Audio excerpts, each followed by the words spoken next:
Hello everyone, welcome to Let's Crack UPSC CSE. My name is Pratik Nayak and I welcome you all on the largest YouTube platform for civil service preparation. नमस्कार दोस्तों, आप सभी का स्वागत है Let's Crack UPSC CSE के platform के ऊपर। और हम लोग डिस्कस कर रहे थे एनसीईआरटी को। आज वही क्लासेस को डिस्कस करने की शुरुआत करेंगे और हमने फॉरेन ट्रैवलर्स के अंदर बहुत सारे टॉपिक्स को डिस्कस किया था। आज फॉरेन ट्रैवलर्स के अंदर यूरोपियन ट्रैवलर्स के बारे में समझेंगे, है ना। तो we will be having session today where will be discussing about the foreign travellers in India. जो भारत के बारे में क्या लिखते हैं उन सब के बारे में थोड़ी बहुत चर्चा कर रहे हैं। हमने इसके पहले कल के क्लास के अंदर अल बिरूनी को समझाया था। अल बिरूनी को समझाने का मतलब ये नहीं था कि अल बिरूनी ही समझाया, मैंने आपको गजनी के बारे में भी थोड़ा बहुत समझा दिया था सर, ठीक है। तो आपको इंटरलिंक करके बताया गया था और इसी के साथ साथ मैंने आपको पिछले क्लास के अंदर इब्न बतूता के बारे में बताया था। And when I had discussed about Ibn Battuta तो मैंने आपको तुगलक राजा के बारे में बताया था, मोहम्मद बिन तुगलक के बारे में, राइट सर, ठीक है ना। तो we have interlink the topics, हमने इंटरलिंकिंग करके किया था। आज वही सेशंस को कंटिन्यू करेंगे और समझने की कोशिश करेंगे कि ये यूरोपियन ट्रैवलर्स में बर्नियर करके एक फ्रांस से आया हुआ यात्री जो था वो भारत के बारे में क्या लिखता है, what was his experience over India. And in fact Bernier जब भारत में आएगा तो भारतीय शासन पद्धति में बहुत बड़ा बदलाव आ रहा था, क्योंकि शाहजहां नाम का जो मुग़ल राजा है उसका डिक्लाइन जा रहा है। एंड इसी पीरियड के अंदर आप समझने की कोशिश करिए औरंगज़ेब नाम का जो शासक है वो पावर के ऊपर आ रहा है। तो बहुत सारी कहानी है, बहुत सारी चीज़ों को डिस्कस करना है। And without wasting much of your time let's start the session today. आप में से जो भी स्टूडेंट्स इस बार नए नए प्लेटफॉर्म के ऊपर जुड़े हैं, थोड़ा बहुत ब्रीफ इंट्रोडक्शन दे रहा हूँ। पिछले 7 साल से हिस्ट्री आर्ट एंड कल्चर पढ़ा रहा हूँ और मेरा कोर सब्जेक्ट हिस्ट्री है। तो आप जुड़ सकते हो हमारे साथ इंडिया के लार्जेस्ट लर्निंग प्लेटफॉर्म के ऊपर। मैं यूट्यूब के ऊपर आपको एनसीईआरटी करवाता हूँ। इसके साथ साथ I also teach on Unacademy plus platform. Unacademy plus के ऊपर इंडिया के टॉप मोस्ट एजुकेटर्स पढ़ाते हैं, मैं भी उनमें से एक हूँ। और मेरे बहुत कॉम्प्रिहेंसिव कोर्सेस आपको यहाँ पे मिलेंगे। प्रीलिम्स मेंस कॉम्प्रिहेंसिव कवरेज आपको मिल जाएगा, आपको टेस्ट सीरीज मिलेगी, आपको साथों साथ ऑप्शनल की तैयारी मिलेगी। तो मैं हिस्ट्री पूरा का पूरा कॉम्प्रिहेंसिव कराता हूँ। We have got some fantastic offers running over here. In fact 31 अक्टूबर तक आप सब्सक्रिप्शन लोगे तो आपको बुक सेट मिलेगा, आपको करीबन 30% के आसपास डिस्काउंट मिलेगा, मोर देन 30% डिस्काउंट मिलता है using this code PN live sir, है ना। इसके साथ साथ आपको टेस्ट सीरीज कवरेज मिल जाएगी, बहुत ही अच्छी तरह से आपको फ़ायदा मिलेगा सर, है ना। तो आप 3 महीने का 9 महीने का ऑफर भी ले सकते हो, पर मैं तो आपको यही सजेस्ट करूँगा कि आप 1 साल का GS और ऑप्शनल दोनों का साथ में तैयारी करिए और बहुत कॉम्प्रिहेंसिवली पैकेज के साथ हमारे साथ जुड़िए। इनफैक्ट आपको एक ऑफर दी जाएगी आइकॉनिक सब्सक्रिप्शन की, जहाँ पे आप मेनली एक मेंटर को चूज़ कर सकते हो और मेंटर आपको हेल्प करेंगे इन योर प्रिपरेशन, जिसे हम लोग कहते हैं लाइव मेंटरिंग प्लेटफॉर्म। हमारे प्लेटफॉर्म के थ्रू ही आपको एक मेंटर अलॉट किया जाएगा। ये मेंटर आपको गाइड करेंगे डे टू डे प्रिपरेशन से लेके और बेसिक अंडरस्टैंडिंग से लेके। बाकी टीचर के रूप में मैं आपके साथ हमेशा रहूँगा। You can join us for any kind of queries, you can join us for any kind of help as well sir, है ना। तो आप जनरल स्टडीज़ की पूरी तैयारी है, ऑप्शनल की तैयारी है, टेस्ट सीरीज़ की तैयारी है, मटेरियल की है, आंसर से राइटिंग का जो प्रश्न है, सब कुछ आप हमारे साथ कर सकते हो। आपको खाली एक ही चीज़ करनी है, वो है PN लाइव कोड को यूज़ करना है। लाइव क्लास में आइए, हमारे साथ बात करिए, टॉक टू अस, है ना। आपकी जो भी क्वेरीज होगी, आपके जो भी प्रश्न होंगे, उसको आप इनफैक्ट, है ना, रेज कर सकते हो हमारे साथ बातें करके। और आइकॉनिक सब्सक्रिप्शन या plus subscription it's up to you, पर मैं तो आपको सजेस्ट करूंगा कि आप सब्सक्रिप्शन कोई भी ले, आप हमेशा इसको ध्यान रखिए PN लाइव को सर, है ना। तो आपके दोस्तों को कहिए, अपने फैमिली मेम्बर्स में से किसी को सब्सक्रिप्शन लेना है उनको कहिए कि they can join us with this code PN live. Optional की तैयारी करनी है तो भी आप कर सकते हो, 1 साल का सब्सक्रिप्शन लीजिए। मेरा हिस्ट्री ऑप्शनल का कोर्स चल रहा है और भी ऑप्शनल की क्लासेस हमारे यहाँ पे नई लॉन्च हो रही है, तो आप इन सब क्लासेस को भी ज्वाइन कर सकते हैं with a very comprehensive batches. In fact 2022-2023 के लिए हिस्ट्री की जो भी बैचेस है वो भी आपको यहाँ पे कवर करवा दी जाएगी। बाइलिंगुअल बैचेस है जो 3 नवंबर से शुरू हो रही है, मतलब दिवाली के पहले ही जस्ट सर, ठीक है।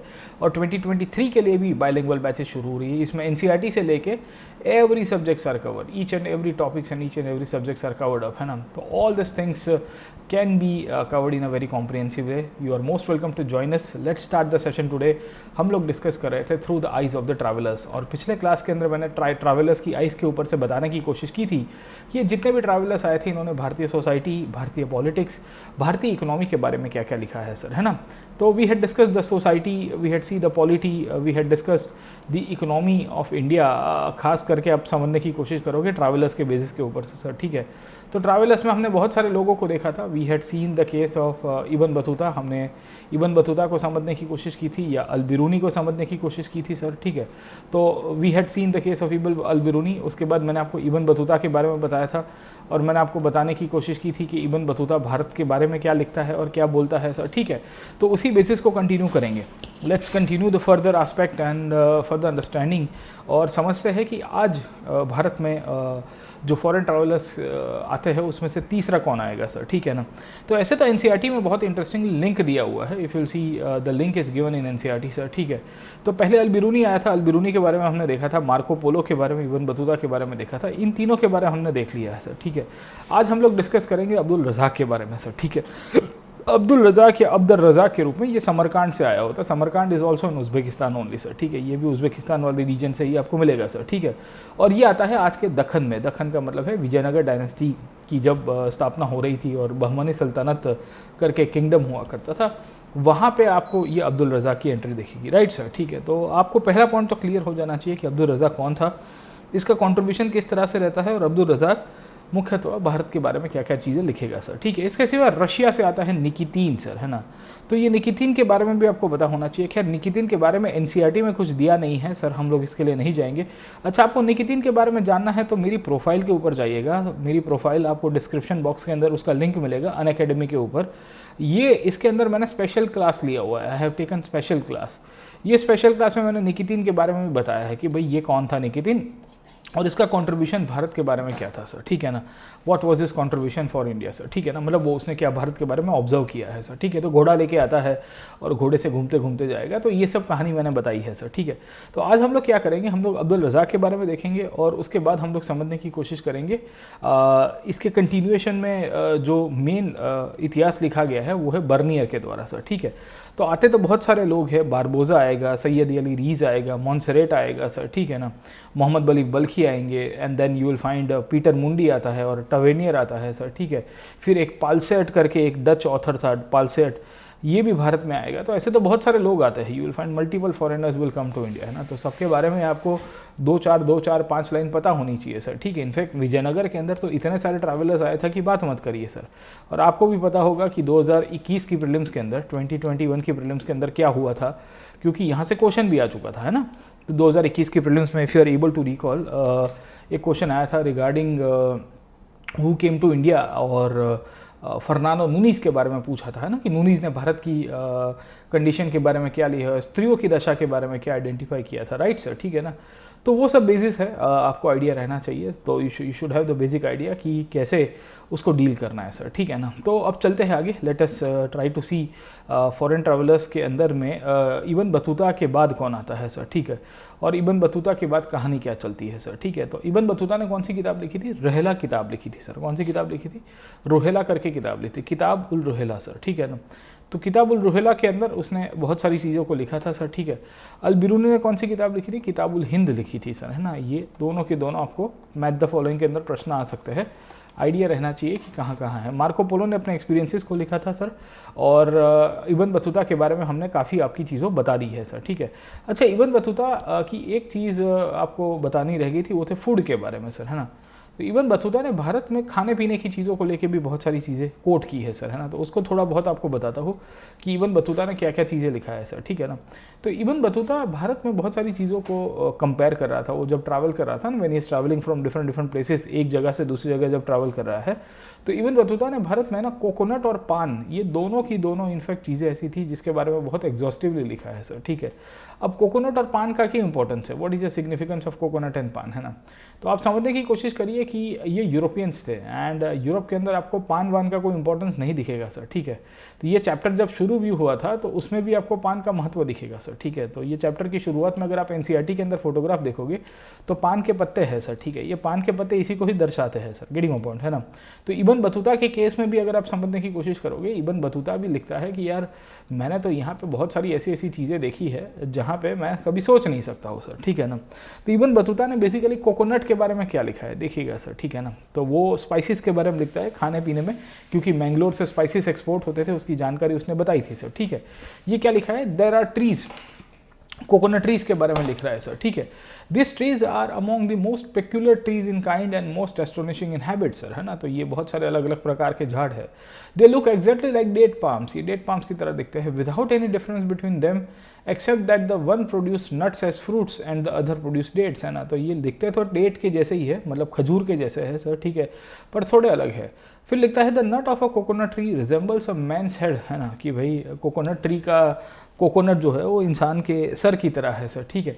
For in it what we look at the two eyes and a mouth and the inside it when it is green looks like a brain and attach to it is a fibre which looks like a hair sir, है ना।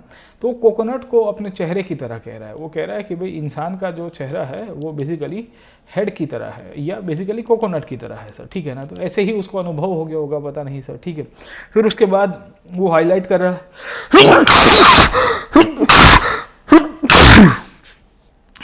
Sorry excuse me, हाँ, तो वो highlight कर रहा है कि भाई यहाँ इंसानों का जो चेहरा है और बेसिकली जो कोकोनट है वो कैसे लग रहा है सर, ठीक है ना। They make use this cords with which they sew up the ships instead of using the nails and they also make cables और वेसल्स फ्रॉम इट, है ना। समझे कि नहीं समझे। तो कोकोनट के जो छिलके होते हैं, काइंड ऑफ आप देखोगे कोकोनट के जो धागे होते हैं कोकोनट के जो पेड़ के ऊपर, तो उससे बेसिकली ये कह रहा है कि भारत के लोग स्विंग ऑफ शिप्स कर रहे थे सर, ठीक है।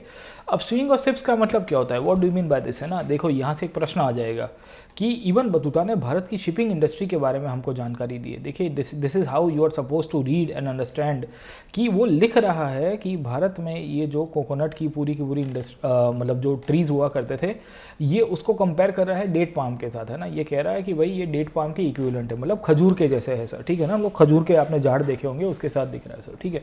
दूसरी इबन बतूता क्या लिख रहा है सर, इबन बतूता के बारे में हमने कल के क्लास के अंदर ऑलरेडी देखा हुआ है, इसके लिए मैं ज़्यादा नहीं जा रहा हूँ, ठीक है। इबन बतूता लिख रहा है कि ये स्विंग ऑफ शिप्स के साथ जुड़ा है। स्विंग ऑफ शिप्स का मतलब क्या है सर, ठीक है ना। यहाँ पे लोग आ रहे हैं और इन्होंने बेसिकली बोट्स बनाई थी सर, है ना। और ये कोकोनट की जो पूरी की पूरी ट्री है, ये कोकोनट की ट्री के ऊपर से शिप को शू किया जा रहा था सर, है ना। तो उसको उसके जो धागे है उसे बनाने की कोशिश कर रहा था सर, ठीक है। So instead of using iron nails, है ना, तो लोहे के आप हथौड़ी और वो खिल्ली को यूज़ करके आप इसको ज्वाइन करोगे, इससे अच्छा स्विंग ऑफ शिप्स के साथ बोल रहा है सर, ठीक है। तो ये शिपिंग इंडस्ट्री को दर्शाता है सर, ठीक है। तो याद रखिएगा कि Ibn Battuta talks about the shipping industry in India. अब ये सही है कि गलत है सर, है ना। शिपिंग इंडस्ट्री के बारे में अगर आपको मैं कहता हूँ शिपिंग इंडस्ट्री करेक्ट है सर, है ना, तो कितनी हद तक आपको करेक्ट लगेगा। ये करेक्ट इसके लिए है क्योंकि इबन बतूता ने यहाँ पे स्विंग ऑफ शिप्स के साथ पूरा का पूरा अपनी ये बताया है कि यहाँ से लोग बोट बना रहे थे और यही बोट के अंदर बैठ के हुए सर, ठीक है। इबन बतूता ट्रैवल्स करता है साउथ इंडिया की तरफ सर, साउथ इंडिया से मालदीव्स जाएगा, मालदीव्स से श्रीलंका चला जाएगा सर, ठीक है ना, getting my point. So you will find कि he will be going from Maldives to Sri Lanka और फिर उसके बाद बंगाल जाता है, बंगाल से साउथ ईस्ट एशिया में जाएगा, चाइना तक जाएगा, वैसे थोड़ी जाएगा सर, गेटिंग माय पॉइंट, है ना। तो इसकी ये कहानी ये बताने की कोशिश करेगा। दूसरा इबन बतूता पान के पत्तों के बारे में बताता है ना, पान का है सैया हमारा, बोले कुर्ते पे छींट लाल लाल सर, ठीक है। अब देखो पान के बारे में कौन कौन बताता है। एक तो मार्को पोलो भी बताएगा, आपको जानकारी होगी मार्को पोलो ने भी बेसिकली भारत में लोगों के एक्सपीरियंसेस के बारे में बताया था और मार्को पोलो ने तो वहाँ तक बताया था लोग यहाँ पे पान का छींटा मार के, है ना, ग्राउंड को लाल लाल कर देते हैं सर, ठीक है। इवन बतूता एक्चुअली उसके कल्टीवेशन के बारे में बताता है सर, ठीक है। और वो हाईलाइट करके बता रहा है कि यहाँ पे पान को किस तरह से कल्टीवेट किया जाएगा सर, ठीक है। तो you will find the betel is a tree which is cultivated in the similar manner as grape vine. अब आप देखने की कोशिश करिए, इसने कोकोनट को इंसान के चेहरे की तरह बता दिया। बोले यहाँ पे जो कोकोनट है, नारियल जो है वो इंसान के चेहरे की तरह है, it is similar to the head of a person. And दूसरा ये कह रहा है कि जो बीटल है वो ग्रेप वाइन की तरह आपको यहाँ से दिखेगा सर, गेटिंग माय पॉइंट, है ना। तो ये दोनों के दोनों पॉइंट्स आपको क्लियर होने चाहिए कि इबन बतूता इनफैक्ट ये हाईलाइट करवाने की कोशिश कर रहा है कि भाई देखिए किस तरह से यहाँ पे खेती हो रही है सर, ठीक है। The beetle has no fruit and is grown only for the sake of its leave, है ना। तो इसका जो झाड़ है वो खाली पत्तों के लिए ही यूज़ हो रहा है सर, ठीक है। ये झाड़ का कोई और उपयोग नहीं हो रहा है सर, गेटिंग माय पॉइंट, है ना, समझे कि नहीं समझे। तो वन नीड टू अंडरस्टैंड, हमको ये समझने की आवश्यकता है कि भाई इबन बतूता ने जो जो चीज़ें ऑब्जर्व की है उसका एक पूरा नेचर समझने की कोशिश करिए सर, ठीक है। उसके बाद देख लेना the manner of its use is that before eating it one takes areca nut, है ना, उसके अंदर का नट लेता है, अरेका नट लेता है। This is like nutmeg but is broken up until it is reduce to small pellets and one of them in this mouth and chew them sir, है ना, समझे कि नहीं समझे। तो ये सुपारी की बात कर रहा है, he is actually talking about सुपारी। सुपारी पता है कि नहीं पता आपको सर, ठीक है ना। तो ये सुपारी की बात कर रहा है कि लोग पहले उसको काट दे, एक नट लेते हैं, नट अरेका नट बेसिकली वो सुपारी का ही प्रकार हो गया सर, ठीक है। उसको तोड़ दिया जाता है और फिर उसको तोड़ने के बाद उसको चबा दिया जाता है। Then he takes the leaves of betel, puts little chalk on them, masticates them along with the betel sir, है ना। फिर वो लिखता है कि यहाँ पे लोग पत्ते लेते हैं, पत्ते के ऊपर चौक लगाते हैं, चौक का मतलब चूना लगाते हैं सर, है ना। तो चूना लगा के सर, गेटिंग अ पॉइंट, है ना। तो इबन बतूता भी पान के बारे में बताता है। ये पान एक्चुअली मार्को पोलो भी बताता है कि भाई मार्को पोलो जब आया, मार्को पोलो कब आया था 13वीं सेंचुरी में, है ना, 1288 में आया। इबन बतूता कब आया, 1340 के बाद आया, 1340s के पीरियड में साउथ इंडिया में जाएगा सर, ठीक है। तो इन सब पीरियड के समय पे दोनों व्यक्तियों के द्वारा पान के बारे में लिखा है ना। फिर गाना बजा ना कि पान खाए सैया हमारा, कुर्ते पे छीट लाल लाल, पान खाए सैया हमारा सर, ठीक है। तो ये पान की आदतें बता रहा है। और मार्को पोलो ने तो वहाँ तक बताया था कि भारत के लोग पान खा के, है ना, छींटा मार देते थे और फिर गंदा कर देते थे सर, ठीक है, स्पिटिंग करते थे, है ना। आजकल हमारी ये आदतें अभी भी बदली नहीं है ना, so we are still living in that old era sir, है ना। तो आज से आप पकड़ के चलिए 800 साल पहले, 800 years back people were highlighting the case of Indians fond of eating पान सर, समझे आप लोग, ठीक है ना। तो और फिर ये सुपारी खाते थे और फिर उसके ऊपर चूना लगाते थे, है ना, लिटिल चॉक ऑन देम, और उसके बाद मैस्टिकेट करते हैं। मैस्टिकेट करने का मतलब क्या है कि उसके ऊपर लगा के थोड़ा घिसते हैं सर, ठीक है। तो घिसने से क्या होता है, यू विल फाइंड कि वो जो चौक है, चूना है, वो फैल जाता है। फिर सुपारी डाल के यू चबा के ऐसा दबा के, ओ भाई मजे में, एकदम मजे में सर, समझे आप लोग, ठीक है। तो ये कहानी आपको ये इबन बतूता की मिलनी चाहिए सर, ठीक है ना। तो अब आपको ऑब्जर्वेशंस आएंगे, है ना, which of the followings were observed bye Ibn Battuta in India sir, ठीक है। फिर उसमें लिखेगा कि Indian people have a habit of eating पान एंड पीपल हैव ईटन पान अलॉन्ग विथ चूना एंड द सुपारी एज वेल, है ना। तो ये सही है कि गलत है, ये सही होगा। फिर दूसरा बोलेगा कि मार्को पोलो ने भी भारत में पान खाने के बारे में लिखा है, ये सही है कि गलत है। तो ये भी सही है क्योंकि मार्को पोलो भी इनफैक्ट भारत के पान ईटिंग हैबिट्स के ऊपर बताता रहता है सर, ठीक है ना, गेटिंग माय पॉइंट। तो ये सब कहानी का बताने का इंटेंशन ये है कि फॉरेन ट्रैवलर्स के द्वारा जो जो चीज़ें ऑब्जर्व की है, जो लोकली भारत के ऑथर्स, भारत के जो स्थानिक साहित्यकार थे शायद ना लिखते, क्योंकि ये डे टू डे एक्टिविटी का पार्ट हुआ करता था सर, समझे आप लोग, ठीक है। भारत के जो स्थानिक ऑथर्स थे उनको इसका इतना अनुभव भी नहीं था, ना ही उनको उस तरह से उतनी जिज्ञासा होती थी कि हम लोग इसके बारे में लिखे, है ना। क्योंकि पान तो क्या है कि हमने साउथ ईस्ट एशिया से इनफैक्ट उसकी कल्टीवेशन जो है वो बोरो की थी सर, समझे आप लोग, ठीक है। So because we had cultivated the और we had taken the the habit of cultivation of paan from south east Asia, तो इसके बेसिस के ऊपर से हमको एक चीज़ बहुत क्लियर कट दिखेगी कि जो पान ईटिंग हैबिट है और जो पूरा का पूरा पान का डेवलपमेंट है वो इस तरह से चलता रहेगा सर, गेटिंग माय पॉइंट, है ना। तो सबसे पहले तो आपको इबन बतूता के बारे में ये पता होना चाहिए, जो कल थोड़ा बाकी रह गया था और इसको अभी हमने कवर किया है सर, ठीक है। अब देखिए इबन बतूता के बाद भारत में विदेशी ट्रैवलर्स की जो एंट्री है उसमें और कौन आते हैं, थोड़ा उसके ऊपर चर्चा कर लेते हैं सर, ठीक है ना। Let us go back and let us see कि after Ibn Battuta who will be coming to India sir, ठीक है। अब देखिए इबन बतूता के बाद 10th 11th सेंचुरी में अल बिरूनी आया, याद रखिएगा सर, ये टाइमलाइन याद रखिएगा सर। ये टाइमलाइन से क्रोनोलॉजी बेस्ड क्वेश्चन बहुत बन जाएंगे सर, है ना। और ऐसे क्रोनोलॉजी बेस्ड क्वेश्चन बनेंगे जिसको आप सोच भी नहीं सकते, you can not think about it, है ना। और यूपीएससी जानबूझ के यहाँ से क्वेश्चन निकालता है। हमको लगता है कि बहुत डिफिकल्ट क्वेश्चन निकाला है, डिफिकल्ट नहीं निकाला है, there is something called as reading between the lines, है ना, समझे कि नहीं समझे, है ना। तो आपको अब अंडरस्टैंडिंग हो जानी चाहिए कि क्या इबन बतूता आया तो भारत में शिपिंग इंडस्ट्री डेवलप थी, हाँ डेवलप थी सर, है ना। ये बाय लॉजिक बाय इन्फरेंस आपको क्लियर मिलेगा। क्यों इन्फरेंस से क्लियर मिलेगा, क्योंकि इबन बतूता ट्रैवल भी करता है, वो मॉलडीव्स तक जाता है, वो श्रीलंका तक जाता है, भारत के अंदर बैठ के ही वो चाइना तक जाएगा सर, है ना, साउथ ईस्ट एशिया तक जाएगा।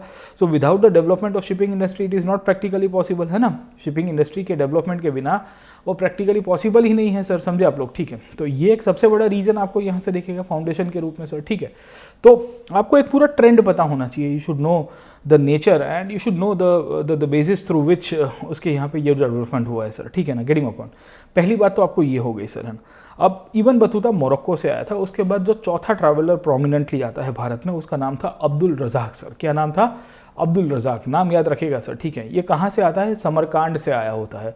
समरकांड कहाँ पे आया है? Samarkand is actually a place which is located in the region of central Asia sir, Uzbekistan के अंदर हम लोग कह सकते हैं सर, ठीक है ना। तो आपको एक एक करके पॉइंट क्लियर हो जाने चाहिए कि ये कब आया है। ये 15th सेंचुरी में आया है।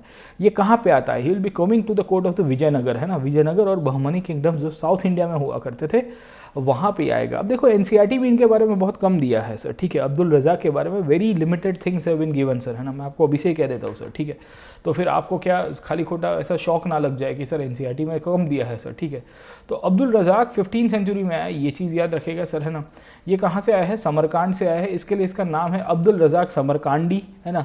तो आपको कभी कभी क्वेश्चन आ जाएगा, Samarkand, Tashkent, this were very important places in medieval era sir, ठीक है। और ये समरकांडी जब भारत में आता है तो वो भारतीय इतिहास के बारे में लिखेगा सर, ठीक है। और खास करके विजयनगर डायनेस्टीज़ की जो कंडीशन है, पॉलिटिकल कंडीशन है, उसको भी हाईलाइट करवाता है सर, ठीक है। अगर आपको अब्दुल रज़ाक समरकांडी के बारे में पढ़ना है तो डिस्क्रिप्शन बॉक्स में मेरी लिंक अवेलेबल है अनअकैडमी की प्रोफाइल की सर, ठीक है। आपको क्या सजेस्ट करूंगा कि आप अनअकैडमी के एप्लीकेशन के ऊपर जाइए और स्पेशल क्लास को देखिए सर, है ना। ये स्पेशल क्लास में फॉरेन ट्रैवलर्स को मैंने डिस्कस किया, उसमें ये अब्दुल रज़ाक को वहाँ पे डिस्कस किया है, क्योंकि ये एनसीईआरटी में नहीं है। ये सीरीज़ हम लोग एनसीईआरटी सेंट्रिक ज़्यादा रख रहे हैं सर, ठीक है। तो आप मेरी प्रोफाइल पर जाइएगा, माई प्रोफाइल, प्रतीक नायक की प्रोफाइल सर, है ना।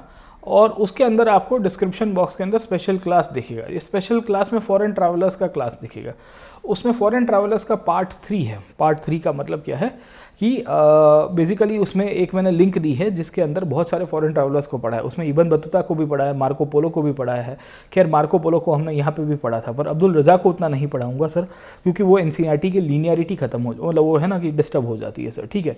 तो आप ये फ्री का क्लास है, bye the way it's a free class, okay, it's not a paid class bye the way sir, ठीक है ना। तो आपको आइडिया भी लग जाएगा कि what is being taught in the application and how it is being taught in the application sir, है ना। तो आपको दोनों मिल जाएगा सर, ठीक है।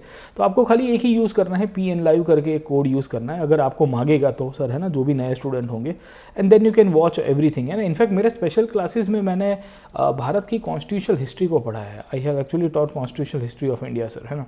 और बहुत कॉम्प्रिहेंसिवली भारत के संवैधानिक इतिहास के ऊपर चर्चा की है, विचारणा की है, उसकी एक थीम बताने की कोशिश की है कि कैसे भारत की संवैधानिक इतिहास को देखा जा सकता है और उसके पीछे के रीजंस क्या थे, उसके पीछे के ट्रेंड क्या हुआ करते थे सर, ठीक है ना।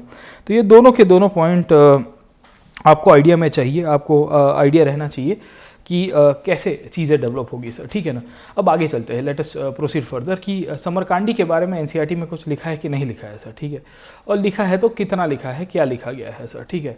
तो अब्दुल रज़ाक समरकांडी के ऊपर चले जाते हैं। Let us go to Abdul Razzaq Samarkandi, और ये महाशय भारत के बारे में क्या लिखते हैं उनके ऊपर थोड़े बहुत चले जाते हैं सर, ठीक है। तो अब्दुल रज़ाक समरकांडी की जब बात करेंगे तो उनके ऊपर बेसिकली आप देखोगे तो 2-3 पॉइंट्स लिखे गए हैं सर, समझे आप लोग, ठीक है ना। और उसने क्या क्या चीज़ें लिखी है, it's a mixture of emotions and perceptions. और ये कब आया है? ये आज के साउथ इंडिया में आया होता है। He has come to India in the southern part of the country sir, ठीक है।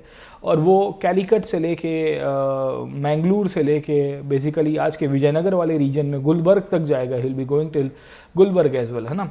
तो उसने क्या लिखा है भारत के बारे में थोड़ा देख लेते हैं सर, ठीक है ना। So a traveller of Abdul Razzaq, Abdul Razzaq basically Samarkand से आया हो, यहाँ पे लिख देता है ही केम फ्रॉम समरकांड सर, है ना। Where is Samarkand located? Samarkand is located in central Asia sir, ठीक है ना। वो क्या लिखता है? On one hand he did not appreciate what he saw in the port of Calicut. Calicut basically Kozhikode करके एक पोर्ट है, और ये कैलीकट एंशियंट इंडिया से ही आपको इसके एविडेंसेस दिख जाएंगे सर, है ना। Even in ancient period you will get Calicut as a very important place जहाँ से इनफैक्ट, है ना, व्यापार हो रहेगा सर, ठीक है। Which was populated by people like whom I had never imagine sir, है ना। तो उसने यहाँ कैलीकट के आया तो उसको काफ़ी जज्बाती हो गया, क्योंकि उसने भारत के लोगों को कभी देखा नहीं था सर, ठीक है। अब वो नॉर्थ इंडिया सेंट्रल एशिया से बिलोंग कर रहा था, तो कल्चरली भी लोग अलग थे, जेनेटिकली भी लोग अलग थे, एथनिकली भी लोग अलग थे, है ना। लोगों के फेशियल फीचर्स भी अलग हुआ करते थे सर, ठीक है। और कैलीकट में फिर उसको गंदगी थोड़ी बहुत दिखी थी, उसको लग रहा था कि यार ये जगह बहुत गंदा है सर, ठीक है ना। तो ही सेड कि the place is not much that much we can say well manage, and उसको थोड़ा साफ़ सफाई करने की आवश्यकता है सर, ठीक है। वो कैलीकट से उसके बाद वो मैंगलोर चला गया सर, है ना। तो आपको देखो क्वेश्चन क्या आएगा सर, ठीक है ना। 2 प्रश्न यहाँ से बन सकते हैं। अब्दुल रज़ाक कहाँ से आया, पहला तो वो प्रश्न बनेगा सर, ठीक है। समरकांड से आता है सर, ठीक है। पहले कहाँ जाता है, कैलीकट या कोझिकोड करके जगह है सर, ठीक है ना, कोझिकोड या कैलीकट एक ही है। यहाँ पे बाय द वे एक IIM आया हुआ है, और अभी 2 साल पहले आपने देखा होगा एक प्लेन क्रैश हो गया था, there was a plane crash, है ना, ये एयर इंडिया एक्सप्रेस का एक प्लेन था, पिछले साल ही हुआ था, 2020 में हुआ था सर, ठीक है ना। तो एक ये आपको मिलेगा सर, ठीक है। उसके बाद वो मैंगलोर चला जाता है सर, ठीक है, मैंगलोर या मंगलुरु पोर्ट था सर, और वो वहाँ पे बताने की कोशिश करता है सर, ठीक है। और फिर वहाँ पे एक मंदिर को देखता है सर, है ना, he saw temple over here sir, ठीक है ना। तो एक और प्रश्न आपका हो गया कि भाई उसने क्या क्या चीज़ें ऑब्जर्व की है सर, ठीक है, क्योंकि हमको याद रखना है तो इसमें से इसी प्रकार से आपको एक्सट्रैक्ट करना आना चाहिए सर, ठीक है। हियर ये saw temple that field him with admiration, उसने वहाँ पे मंदिर देखा सर, ठीक है। क्या लिखता है, विद इन 3 लीग्स, ये एक यूनिट को बोल रहा है, about 9 miles of Mangalore I saw an idol house the likes which is not to be found all in the world, ऐसा कोई भी हमको पूरी दुनिया में नहीं दिख रहा है जो यहाँ पे दिख रहा है सर, ठीक है ना। तो यहाँ के मंदिरों के बारे में लिख रहा है, कितना पैसा होगा सर, ठीक है। It was square approximately 10 yards aside and 5 yards in height, all covered with cast bronze with 4 porticos. वो कह रहा है कि भाई यहाँ पे एक मंदिर था इतनी बड़ी साइज़ का, कुछ इस तरह से सर, ठीक है ना। In the entrance portico was a statue in the likeness of a human being, full structure, made of gold, सोने का सब मूर्ति था सर, है ना। It has 2 red ruby eyes, है ना, so cunningly made that you would say it could see. आप समझने की कोशिश करिए, ये कह रहा है what craft and artisanship, Bharat में क्या कारीगरी थी कि भाई मंदिर के अंदर जो भगवान की इनफैक्ट है ना मूर्तियाँ हुआ करती थी, ये मूर्तियों को किस तरह से बनाया गया था सर, है ना। तो ये मैंगलोर के पास के टेम्पल्स की बात कर रहा है, और ये कह रहा है कि कितना सोना था भाई, इतना सोना था, इतना सोना था, और सोने के ऊपर डायमंड की आंखें थी सर, है ना, रूबीज, मतलब काइंड ऑफ स्टोन की आंखें थी। तो diamond is example of stone, या हम लोग है ना काइंड ऑफ एक स्टोन का ही एग्जांपल ले सकते हैं उसको सर, ठीक है। तो you need to see this point, आपको इसका एक पॉइंट क्लियर होना चाहिए कि ये पूरी की पूरी जो प्रक्रिया है, ये प्रक्रिया के तहत अब्दुल रज़ाक अपने एक्सपीरियंसेस को काफ़ी इंटरेस्टिंगली शेयर करता है, और अब्दुल रज़ाक ये बताने की कोशिश कर रहा है कि बाबू मोशाई आप भारत जब आओगे तो मैंने तो बहुत सारी चीज़ें देखी है, कैलीकट में मुझे थोड़ा ठीक नहीं लगा है, क्योंकि मैंने सोचा नहीं था इस प्रकार के लोगों से मैं मिलूंगा, बहुत ही स्ट्रेंज लग रहा था क्योंकि साफ़ सफाई का प्रश्न था। और उसके बाद वो मैंगलोर गया तो मैंगलोर में वो काफ़ी चकचकित रह गया। वो हाइट ऑफ टेम्पल्स की बात कर रहा है, वो उसकी साइज़ की बात कर रहा है, वो कह रहा है कि गोल्ड की मूर्तियाँ यहाँ पे बनती है सर, ठीक है, स्टैचू के अंदर, पोर्टिको मतलब काइंड ऑफ आंगन जैसी चीज़ें आपको मिल जाएगी सर, ठीक है। और कह रहा है कि उसमें 2 रूबीज थे सर, है ना, जो यहाँ से आंखों, और वो बह रहा था कि भाई जिस तरह से आर्टिजन थी वो 2 देख के तो यही लग रहा था कि you can actually see that, है ना, आप उसको देख पाओगे, वैसी चीज़ें वो हाईलाइट करवा रहा है सर, ठीक है ना। तो आपको अलग चीज़ है, एक एक करके आपको आइडिया रहना चाहिए कि how this development took place, और ये जो डेवलपमेंट हो रहा है इसके बेसिस के ऊपर से हम लोग ये कह सकते हैं कि अब्दुल रज़ाक ने भारत के बारे में बहुत लिमिटेड लिखा है, पर जो भी लिखा है उसमें काफ़ी इंटरेस्टिंगली इंडिया की प्रॉस्पेरिटी, इंडिया की इकोनॉमी को हाईलाइट कराने की कोशिश की है सर, ठीक है ना। तो याद रहेगा सर आपको कि अब्दुल रज़ाक के बारे में, बाकी अब्दुल रज़ाक के बारे में जुड़ना चाहते हो या इसके बारे में और पढ़ना चाहते हो तो मेरे स्पेशल क्लास को ज्वाइन कर दीजिएगा सर, ठीक है ना। उसकी रिकॉर्डिंग अवेलेबल है मेरी प्रोफाइल के अंदर, स्पेशल क्लास की लिंक मिलेगी सर, है ना। ये स्पेशल क्लास या मेरी प्रोफाइल की लिंक मिल जाएगी, प्रोफाइल में जाओगे, स्पेशल क्लास को क्लिक करिएगा, ये फ्री का क्लास होता है और इसमें मैंने अब्दुल रज़ाक के बारे में बताया हुआ है सर, ठीक है ना। So I had actually discussed about Abdul Razzaq as well. अब देखिए एनसीईआरटी में ट्रैवलर्स की बहुत बड़ी लिस्ट दी है सर, ठीक है, और आप थक जाओगे, इतनी सारी ट्रैवलर्स की लिस्ट दिया है सर, ठीक है। अब जैसे आपको यहाँ पे अब्दुल रज़ाक की लिस्ट का नाम दिया गया है, there is a mention of Abdul Razzaq, but इसके बारे में डिटेल अंडरस्टैंडिंग नहीं दिया है सर, ठीक है ना। So no detail understanding is given in NCERT, उसमें खाली एक ही पैराग्राफ दिया है, बट ऐसा मतलब नहीं है कि भाई ये एक पैराग्राफ से ही क्वेश्चन आएगा। सो अगर एनसीईआरटी ने हिंट दी है सर, है ना, NCERT has given the hint, NCERT has given the direction sir, है ना। और यूपीएससी यहाँ से क्या करता है कि शायद तक अब्दुल रज़ाक ने ये जो 4 लाइन लिखी है इसके ऊपर 5वीं लाइन पूछ देगा, जैसे इस बार फर्नांडो नूनीस के बारे में पूछा है सर, ठीक है। तो प्रैक्टिकली फर्नांडो नूनीस के बारे में एक ही लाइन एनसीईआरटी में लिखी गई है, वो भी आगे के चैप्टर में, विजयनगर के चैप्टर में सर, ठीक है। बट उसका मतलब ये नहीं कि हम लोग विजयनगर के चैप्टर को इग्नोर कर देंगे और नहीं पढ़ेंगे, नहीं, हमको पढ़ना तो पड़ेगा ही उसको सर, गेटिंग माय पॉइंट है ना। और फर्नांडो नूनिस के बारे में फिर बाहर के सोर्सेज से हमको देखना पड़ेगा सर, ठीक है। वैसा ही कहानी आपको अब्दुल रज़ाक के बारे में भी देखेगा कि अब्दुल रज़ाक के बारे में भी कम दिया है एनसीईआरटी के अंदर, तो मैंने स्पेशल क्लास में कवर किया है सर, ठीक है। तो 15th सेंचुरी में विजयनगर के अंदर बहुत सारे ट्रैवलर्स हैं, अब्दुल रज़ाक उनमें से एक थे। Abdul Razzaq was one amongst them who came to the court of Vijayanagar, याद रहेगा सर सबको आपको, ठीक है। उसके बाद 15th सेंचुरी के इसी पीरियड में आपको निकितीन दिखेगा सर, है ना। निकितीन कहाँ से आया है? रशिया से आया है सर, ठीक है ना। तो ये बहुत इंटरेस्टिंग केस है। आप देखिए, भारत सोने की चिड़िया था और भारत में बहुत सारे विदेशी आते थे। ये विदेशी अलग अलग जगहों से आया करते थे ना, they used to come from different areas sir, है ना। तो ये जो निकितीन है, ये निकितीन रशिया से आता है, ये घोड़ा लेके आया था, फिर घोड़े को बेच के यहाँ से जाता है सर, ठीक है। लंबी कहानी है, ये भी साउथ इंडिया में आएगा, ये भी विजयनगर के अंदर आएगा सर, ठीक है ना। तो आप मेरे प्लस क्लासेस, प्लस कहाँ, ठीक है, स्पेशल क्लास के ऊपर आइएगा, मैंने स्पेशल क्लास में इसको भी पढ़ाया हुआ है सर, ठीक है ना। तो कुछ कुछ ऐसे फॉरेन ट्रैवलर्स है जिसको मैं अभी यहाँ पे नहीं करवा रहा हूँ क्योंकि एनसीईआरटी सेंट्रिक रहना है, पर ये फ्री स्पेशल क्लासेस है। आप मेरी प्रोफाइल के ऊपर जाइए, प्रोफाइल के ऊपर दिखेगा फॉरेन ट्रैवलर्स है ना, so you will find a link called as foreign travellers sir, ठीक है ना। ये फॉरेन ट्रैवलर्स के लिंक के ऊपर आप क्लिक करोगे, PN लाइव करके कोड यूज़ करोगे, आपको ऑटोमेटिकली इसकी सब डिटेल मिल जाएगी सर, है ना। You will get all the details, है ना। अगर आपको देखनी है तो मैं आपको दिखा देता हूँ कि कौन से फॉरेन ट्रैवलर्स आपको मिलेंगे सर, ठीक है ना। तो आप मेरी प्रोफाइल के ऊपर चले जाओगे सर, ठीक है, ये मेरी प्रोफाइल है अनअकैडमी के ऊपर, और फिर यहाँ पे आपको स्पेशल क्लासेस दिखेंगे सर, ठीक है। ये स्पेशल क्लासेस में आप यहाँ पे देख रहे हो फॉरेन ट्रैवलर्स की सीरीज़ है, पार्ट 1, पार्ट 2, पार्ट 3 सर, है ना, समझे। तो आप इसके अंदर से देख लीजिएगा, कंप्लीटेड में आपको मिल जाएंगे सर, ठीक है। तो पार्ट 4 है, पार्ट 5 है, इसके पहले मैंने आपको पार्ट 3 एंड पार्ट 2 है, फिर पार्ट 1 लिया हुआ है सर, अगर आप देख रहे हो यहाँ पे मेरे पीछे सर, ठीक है ना। तो I have covered up multiple foreign travellers in India, मैंने बहुत सारे फॉरेन ट्रैवलर्स को पढ़ाया हुआ है। आप इसको ज्वाइन कर दीजिएगा, आपको पूरी इन्फॉर्मेशन मिल जाएगी और ये फ्री में है सर, ठीक है ना। This are all special classes by the way, और ये स्पेशल क्लासेस फ्री में मिलेंगे सर, ठीक है। You are not suppose to pay up for this, खाली कोड को यूज़ करना है। अगर आपको इन्वाइट कोड मांगेगा तो PN लाइव करके इन्वाइट कोड यूज़ करिएगा सर, ठीक है। तो ये अब्दुल रज़ाक को आप उसमें से पढ़ लीजिएगा, निकितीन को उसमें से पढ़ लीजिएगा, समय मिलता है तो मैं यहाँ पे करवा दूंगा। पर यहाँ पे मेरा इंटेंशन ये है कि मैं आपको एनसीईआरटी सेंट्रिक ज़्यादा रहूँ और एनसीईआरटी के बारे में ज़्यादा इलॉबरेट करवाऊँ, क्योंकि एनसीईआरटी यार वास्ट और मैं कहूँगा बहुत इंटरेस्टिंग सेंस ऑफ बुक्स है, और एनसीईआरटी के अंदर से हमको बहुत सारी चीज़ें एक्सट्रैक्ट कर सकते हैं। प्रॉब्लम ये हो रहा है कि हम उसको खाली एक किताब के रूप में देखते हैं, हमको सिलेबस का एक आइडिया रहना चाहिए और उसके अंदर ओवरऑल एनालिसिस पता होना चाहिए, तो we can write in a very effective and elaborative way as well sir, ठीक है। तो 9th century, 10th century sir, है ना, 13th century, 14th century and 15th century. 15वीं शताब्दी में कौन आया? Who came in 15th century? This guy sir, है ना, Abdul Razzaq and Nikitin sir, ठीक है। इन दोनों को आप स्पेशल क्लास में देख लीजिएगा, रिकॉर्डेड मैंने आपको लिंक बता दिए कहाँ पे, डिस्क्रिप्शन बॉक्स में मेरी प्रोफाइल की लिंक मिलेगी, आप आराम से देख सकते हो सर, ठीक है। इसके अलावा आपको मिलेगा दुआर्ते बारबोजा सर, ठीक है ना। और दुआर्ते बारबोजा कौन था? Who was Duarte Barbosa? ये भी पुर्तगाल से आया होता है, कृष्णदेव राय का पीरियड में ये भारत में आएगा, विजयनगर के कोर्ट में। Domingo Paes, Duarte Barbosa, Fernando Nunes sir, है ना, ये सब के सब बेसिकली फॉरेन ट्रैवलर्स है। ये 16th सेंचुरी में आते हैं सर, ठीक है। और ये भी इनफैक्ट आप पकड़ने की कोशिश करोगे, मैंने स्पेशल क्लास में करवाया हुआ है सर, ठीक है। तो आप इनको भी स्पेशल क्लास में देखिएगा। क्यों स्पेशल क्लास में? क्योंकि ये एनसीईआरटी में नहीं दिए हैं।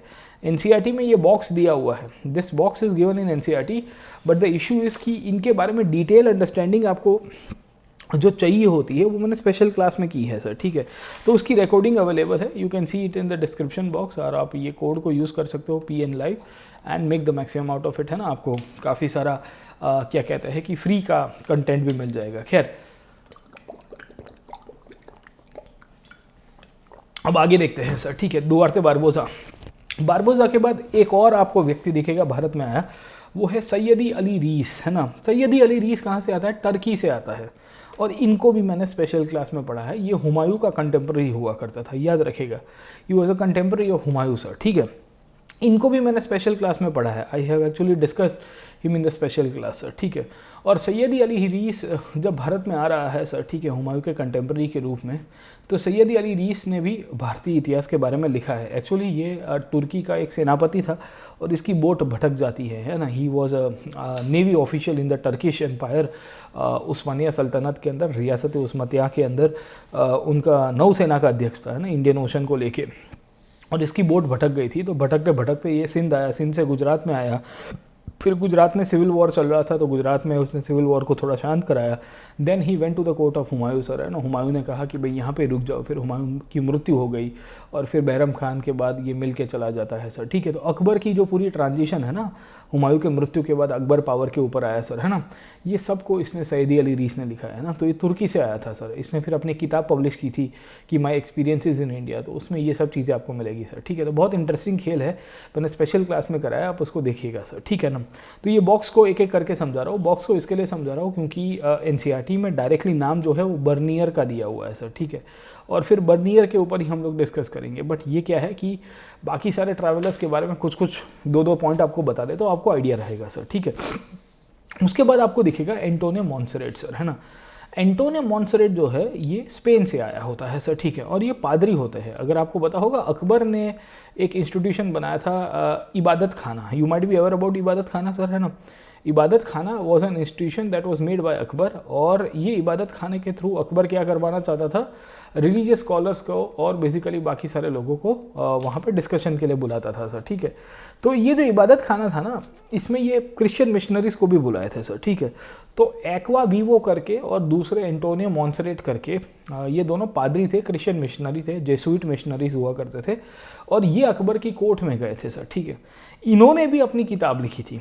ये 1579 से लेके 1582 तक, मतलब करीबन 2 साल 2.5 साल के आसपास अकबर के कोर्ट में रहेंगे। And then when he left the court of Akbar, he also wrote his book his experiences in India. तो ये जो मॉन्सेरेट है, ये मॉन्सेरेट ने भी भारतीय इतिहास, भारतीय संस्कृति, भारतीय दर्शन शास्त्र के बारे में लिखा। और फिर उसने हाईलाइट करवाने की कोशिश की कि देखो भारत में क्या क्या चीज़ें चल रही है, किस तरह से सिस्टम चल रही है सर, ठीक है। उसने अकबर के बारे में बहुत बताया है सर, ठीक है। इनफैक्ट ये मॉन्सेरेट के बारे में भी मैंने स्पेशल क्लास में पढ़ाया हुआ है। I have actually discussed in the special class sir, ठीक है ना। तो मोटे मोटे तौर के ऊपर कहने की बात यह है कि आप मेरी जब प्रोफाइल में जाओगे अनअकैडमी की एप्लीकेशन के ऊपर, तो आपको स्पेशल क्लासेस दिखेंगे। ये फ्री क्लासेस है। ये अगर आप पढ़ना चाहते हो एंटोनियो मॉन्सेरेट को, सैयदी अली रीस को और दुआर्ते बारबोजा को, you are most welcome to join them and attend them in the classes sir, ठीक है ना। आप इसको देख सकते हो, खाली ये कोड को यूज़ कर सकते हो, PN लाइव, ये फ्री कोड है सर, है ना। डिस्काउंट के लिए भी आप ये यूज़ कर सकते हो, या आपको कोई भी क्लास देखना हो तो भी आप ये कोड को यूज़ करके इनफैक्ट, है ना, मैक्सिमम फ़ायदा उठा सकते हो सर, ठीक है। तो चलते हैं, वापस आ जाते हैं, let us come back to this point, है ना, कि कौन कौन ट्रैवलर्स आते हैं सर, ठीक है। तो बारबोजा आया, Barbosa, Duarte Barbosa, Dominic Paes, Varthema, आप देखोगे मल्टीपल ट्रैवलर्स पुर्तगाल और इटली से उस टाइम पे आते हैं सर, ठीक है। फिर उसके बाद आप देखिए तो 17वीं सेंचुरी के अंदर बहुत सारे ट्रैवलर्स देखेंगे। उसमें देखिएगा महमूद वली बल्खी सर, है ना। महमूद वली बल्खी बल्ख से आता है। Balkh is in central Asia, मतलब अफगानिस्तान उज़्बेकिस्तान की बॉर्डर पे सर, ठीक है। आपने रूमी करके एक सूफियों के बारे में जानते होंगे। So Rumi is a very great Sufi saint, है ना।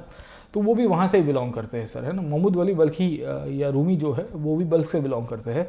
और ये अफगान उज़्बेक बॉर्डर के ऊपर आपको दिखेंगे सर, ठीक है। ये भारत में आते हैं और ये भी साउथ इंडिया में जाएंगे और ये भी विजयनगर के अंदर ट्रांजिशन में ट्रैवल कर रहे हैं। तो ये साउथ के दक्खनी सल्तनत के अंदर विजिट करेंगे। He'll be visiting the Bijapur and he'll be visiting the area of Golconda and Vijayanagar sir, ठीक है। तो ये दक्खनी स्टेट्स में विजिट करते हैं, दक्खनी सुल्तान्स के उनको कहते हैं सर, ठीक है। और फिर विजयनगर के अंदर भी ये विजिट करते हैं, 2 जगह के ऊपर विजिट करके वापस जाएगा सर, ठीक है। ये तो इतने वो हो गए थे, भारत में आके गदगदित हो गए थे, तो ये फिर सन्यासी बनने का प्लान कर देते हैं सर, ठीक है ना। महमूद वली बल्खी, तो इनकी तो कहानी अलग आपको दिखेगी सर, ठीक है। तो you will find multiple story of the foreign travellers in India जो 17वीं सेंचुरी में मिलेंगे सर, ठीक है। और ये 17वीं सेंचुरी में उसके बाद फिर ब्रिटिश और फ्रेंच और बहुत सारे और भी ट्रैवलर्स आपको मिलेंगे सर, ठीक है। पीटर मुंडी दिखेंगे, बर्नियर दिखेंगे, टवेनियर दिखेंगे, पेल्सर्ट दिखेंगे। फिर आपको एक ट्रैवलर दिखेगा निकोलो मेनुची, है ना। You will find a traveller called as Niccolo Manucci sir, है ना। क्या नाम है? निकोलो मेनुची सर, है ना। समझे आप लोग, ठीक है। ये डॉक्टर हुआ करता था सर, ठीक है। ही वॉज अ डॉक्टर और ये फिर भारत में ही रह जाता है सर। डॉक्टर का मतलब आज का डॉक्टर जैसा नहीं था, बट ठीक ठाक डॉक्टर था, उसको थोड़ी बहुत मेडिसिन की प्रैक्टिस और उस समय की जो दवा दारू जो था उसको पता था सर, समझे आप लोग, ठीक है ना। तो इन सब के बेसिस के ऊपर से आपको एक आइडिया क्लियर हो जाना चाहिए कि ये जो पूरी की पूरी सिस्टम है ट्रैवलर्स की, और ट्रैवलर्स की जो प्रैक्टिस यहाँ पे डेवलप हुई है, उनके द्वारा क्या क्या ऑब्जर्वेशन थे, उनकी क्या अंडरस्टैंडिंग थी भारत को लेके, और भारतीय शासन पद्धति को लेके इनका क्या क्या मानना था सर, ठीक है ना। और उसके ऊपर अब चले जाते हैं sir. Let's go back to this point and let us see the foreign travellers in 16-17 century. Barbosa, Sayyidi Ali Reis, Monserrate को मैंने स्पेशल क्लास में करवाया हुआ है। इसके सिवा वार्थेमा, फर्नांडो नूनीस को भी मैंने स्पेशल क्लास में करवाया। फर्नांडो नूनीस के बारे में इस बार क्वेश्चन आ गया था सर, ठीक है। बाकी को यहाँ एनसीईआरटी में थोड़ा बहुत डिस्कस करवाता रहूँगा सर, ठीक है। कुछ कुछ टॉपिक्स ऐसे होंगे जो मैं स्पेशल क्लास के अंदर लेता रहूँगा, तो मैं बता दूंगा आपको अगर मैं स्पेशल क्लास में लाइव आ रहा हूँ सर। कुछ कुछ रिकॉर्डिंग आपको अवेलेबल मिल जाएगी सर। खैर चलते हैं आगे। अब यूरोपियन ओरिजिन के जो आपके ट्रैवलर्स हैं उनकी कहानी क्या है उसके ऊपर चले जाते हैं सर, ठीक है ना। Let us go to the European origin travellers who came to India sir, ठीक है ना। अब देखिए यूरोपियन ओरिजिन के बहुत सारे लोग आपको दिखेंगे सर, ठीक है। और ये यूरोपियन ओरिजिन के लोगों की जब हम लोग बात करेंगे तो पहले पोर्चुगीज़ दिखेंगे, पोर्चुगीज़ के बाद फिर आपको डच, ब्रिटिश, फ्रेंच भी दिख जाएंगे सर, ठीक है। इन सब के बारे में आपको कहानी पता होनी चाहिए सर, ठीक है। तो you will find multiple Europeans came to India, है ना। तो फॉरेन ट्रैवलर्स का ट्रेंड पता होना चाहिए, you should know the foreign travellers का ट्रेंड, है ना। ट्रेंड का मतलब क्या है कि ये कब आते हैं और कौन से प्रदेश से आएंगे सर, है ना। तो पहले वेस्ट एशिया से लोग ज़्यादा ट्रैवल कर रहे हैं, सेंट्रल एशिया से लोग ज़्यादा ट्रैवल कर रहे हैं। फिर पोर्चुगीज़ ने भारत में कनेक्टिविटी की ना, कब किया, 1498 के बाद। कब आया था, 1498 के अंदर वास्को डी गामा आया था सर, ठीक है। तो when Vasco came to India ना, उसके बाद कंजिक्यूटिव एंड कंटिन्यूअसली सर, है ना, you will see multiple travellers, group of travellers coming to India. 1 करके, 2 करके, 3 करके, 4 करके सब लोग आते रहेंगे सर, समझे। ये जो भी ट्रैवलर्स आएंगे ये भारत के बारे में लिखेंगे, भारतीय इतिहास के बारे में लिखेंगे, भारत के कल्चर के बारे में लिखेंगे सर, ठीक है। ये ट्रेंड के अंदर यू विल फाइंड कि इनके बारे में आपको आइडिया रहना चाहिए कि किन किन लोगों ने भारत के बारे में लिखा है सर, ठीक है। एनसीईआरटी में एक नाम दिया गया है रॉबर्टो नोबेली का सर, है ना। अब ये नाम बहुत ही इंपॉर्टेंट हो गया है सर, ठीक है ना, क्योंकि इस बार अगर आपको पता होगा फ्रांसिस जेवियर का नाम आ गया था, है ना। और आपको पूछा था कि फ्रांसिस जेवियर्स का कंट्रीब्यूशन बताइए सर, है ना, भारतीय इतिहास को लेके, हैं, what is the contribution of Francis Xavier in with respect to India. और he was one of the missionaries in India, Christian missionaries के रूप में क्रिश्चियन धर्म का फैलावा करने आए थे सर, ठीक है। तो आपको आइडिया रहना चाहिए कि ये सही था कि गलत था सर, ठीक है। तो you might be aware about this is the correct option sir, है ना। तो वैसे ही आपको अलग अलग क्वेश्चंस अलग अलग टॉपिक से आ सकते हैं कि रॉबर्टो नोबेली का क्या योगदान है सर, ठीक है ना। और रॉबर्टो नोबेली भारत में कब आते हैं वो भी पूछा जा सकता है। आपको ये भी क्वेश्चन आ सकता है कि रॉबर्टो नोबेली जो थे इन्होंने भारत को लेके क्या कंट्रीब्यूशन किया था सर, ठीक है ना। तो इस तरह से आपको आइडिया रहना चाहिए कि ये कौन थे, ये कहाँ से आते हैं, इनका क्या योगदान रहता है और किस पीरियड में भारत में आते हैं सर, ठीक है ना। तो ये जब भारत में आए तो मूलतः से आप देखोगे तो 17वीं सेंचुरी का पीरियड था, मतलब 1650 या 1600 के आसपास के पीरियड के बाद ही आए होंगे सर, ठीक है। और ये भारत में आके भारत में ही स्थायी हुए थे सर, ठीक है। मतलब मोस्ट प्रॉब्ली शाहजहाँ के पीरियड के ट्रांजिशन में ये पावर के भारत में मिशनरी एक्टिविटीज़ का प्रचार करने के लिए और बाकी सारे कार्यों करने के लिए आए होंगे सर, गेटिंग माय पॉइंट, है ना। तो आपको पहला तो चीज़ ये क्लियर हो जाना चाहिए कि इनका किस तरह से कंट्रीब्यूशन रहता है सर, ठीक है ना। तो Jesuit Roberto Nobili translated Indian text into European languages. तो they can ask you a question कि who was Jesuit Roberto Nobili sir, है ना, इनका क्या योगदान था और ये किस तरह से कार्य करते थे भारत को लेके सर, ठीक है ना। तो ये थोड़े बहुत चर्चा में लेते थे, थोड़ी बहुत डिस्कशन रॉबर्टो नोबेली के बारे में देखते हैं कि नोबेली के बारे में एक पासिंग मेंशन आपको आइडिया रहना चाहिए कि इनका क्या योगदान रहा है भारत को लेके और इन्होंने भारतीय कल्चर को किस तरह से हाईलाइट किया है, इंडियन लैंग्वेजेस को किस तरह से हाईलाइट किया है, उसके ऊपर भी थोड़ी बहुत डिस्कशन कर देंगे सर, ठीक है ना। तो let's start the topic regarding the Roberto Nobili. और आप 2-2 पॉइंट लिख सकते हो इनके बारे में सर, है ना, कि इनका क्या योगदान था भारतीय इतिहास को लेके सर, ठीक है। तो पहला पॉइंट आपको पता होना चाहिए, he came to India in the 17th century, he was a contemporary of 17th century king sir, है ना। और ये शाहजहाँ के कंटेम्प्रेरी हुआ करते थे मुख्यत्वे सर, है ना। आपको पॉइंट बताऊं, क्योंकि इनका जब डेथ हुआ था ना, तब ये भारत में डेथ होता है, चेन्नई के अंदर इनका मृत्यु होता है सर, ठीक है। और ये करीबन 1656 के आसपास डेथ हुआ था। उस समय के दौरान भारत के कंटेम्प्रेरी राजा कौन थे? शाहजहाँ हुआ करते थे सर, गेटिंग माय पॉइंट, है ना। तो पहली चीज़ आपको ये पता होना चाहिए कि किस किस तरह से इनकी स्टोरी रहती है सर, गेटिंग माय पॉइंट, है ना। दूसरी पॉइंट, ये कहाँ से आए होते हैं, आपको आइडिया ये भी रहना चाहिए सर, ठीक है। तो इनकी एंट्री भारत के अंदर होती है, but he came to India from Italy sir, है ना। तो इनका ओरिजिन जो प्लेस है वो इटली का था। तो आपको सेकेंड क्वेश्चन आपको आ सकता है कि जैसे फ्रांसिस जेवियर कहाँ से आए थे, तो ही केम फ्रॉम पुर्तगाल, तो वैसे ही आपको ये भी पॉइंट आपको पता चलेगी सर, गेटिंग माय पॉइंट और नॉट, है ना। दूसरी पॉइंट आपको ये भी दिखेगी कि ये इनिशियली गोवा में आए होते हैं, और गोवा के बाद he will go to other parts of the country for the spreading of Christianity sir, ठीक है ना। तो इनका मेन ऑब्जेक्टिव क्या था भारत में आने के लिए सर, है ना। तो इस प्रकार के क्वेश्चंस आपको जब पूछे जाएंगे तो आपको आइडिया रहना चाहिए कि the main objective of his entry into India was the Christianity in India and he wanted to spread Christian missionary sir, है ना। क्योंकि ये मिशनरी के रूप में ही भारत के अंदर आए होते हैं सर, गेटिंग माय पॉइंट, है ना। दूसरी पॉइंट आपको ये भी पता चलेगी कि ये भारत के कौन से विस्तार में रुके होते हैं सर, ठीक है। तो ज़्यादातर इन्होंने साउथ इंडिया के अंदर अपना समय निकाला था। He had spent majority time in the southern part of the country. ये साउथ इंडिया के तहत आपको 2-3 पॉइंट्स आपको मिलेंगे। एक तो चेन्नई वाले रीजन में इनका योगदान आपको मिल जाएगा सर, ठीक है।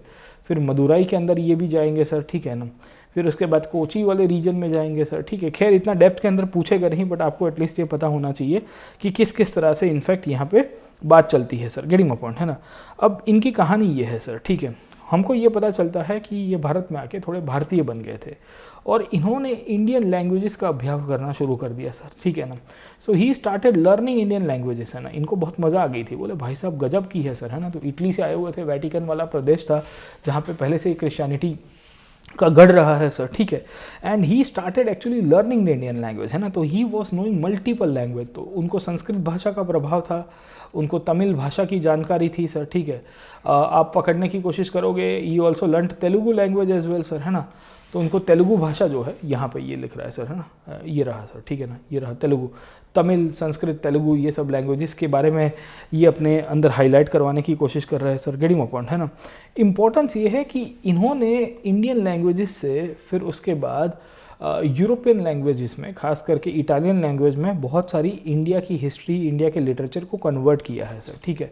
ही translated multiple parts of the Indian history and culture into the European languages sir, getting my point, है ना। समझे कि नहीं समझे? तो ये सब चीज़ें आपको पता चलेगी कि इनका क्या इंपॉर्टेंस है। इनफैक्ट इनको भारत की भाषा जो सिखाई गई थी वो सिखाने वाले एक संत हुआ करते थे जिनका नाम था शिवा धर्म सर, ठीक है ना। तो शिवा धर्म was a teacher of Roberto Nobili, ये याद रखेगा सर, ठीक है। इनके शिक्षक हुआ करते थे जो भारत में आके इनको ये सिखा रहे हैं कि भाई कैसे भारत में गुरु शिष्य परंपरा चलती है सर, गेटिंग माय पॉइंट, है ना।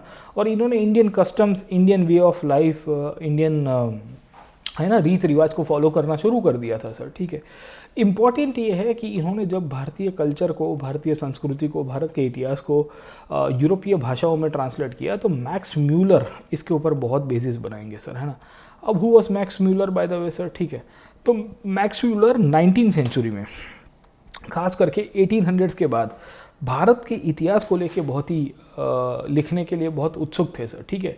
एंड ये अपने आप को इंडोलॉजिस्ट कहते थे। Max Muller actually German origin व्यक्ति था, फिर लेटर ऑन पर वो ब्रिटेन में बैठते हैं, वहाँ यूनिवर्सिटी में रिसर्च करते हैं भारतीय इतिहास को लेके सर, ठीक है। ये मैक्स म्यूलर जो है, ये मैक्स म्यूलर भारत के इतिहास को लेके कमेंट करता है और वो लिखता है कि आर्यन कहाँ से आए थे। तो आपको पता होगा कि एक आर्यंस की कहानी चलती है कि आर्यन सेंट्रल एशिया से आए थे, whereas that is not the reality, क्योंकि आर्यंस मूलतः से यहाँ के ही लोग हैं। अब आज का हिस्ट्री इसके बारे में लिख देता है सर, गेटिंग माय पॉइंट, है ना। तो इन्होंने बेसिकली इसके साथ पूरी की पूरी एक अंडरस्टैंडिंग डेवलप की। ये अंडरस्टैंडिंग के अंदर अगर आप समझने की कोशिश करिए, इन्होंने बेसिकली यूरोपियन लैंग्वेजेस में भारत के कल्चर को, भारत की इतिहास को लिखने की कोशिश की है सर, गेटिंग माय पॉइंट, है ना।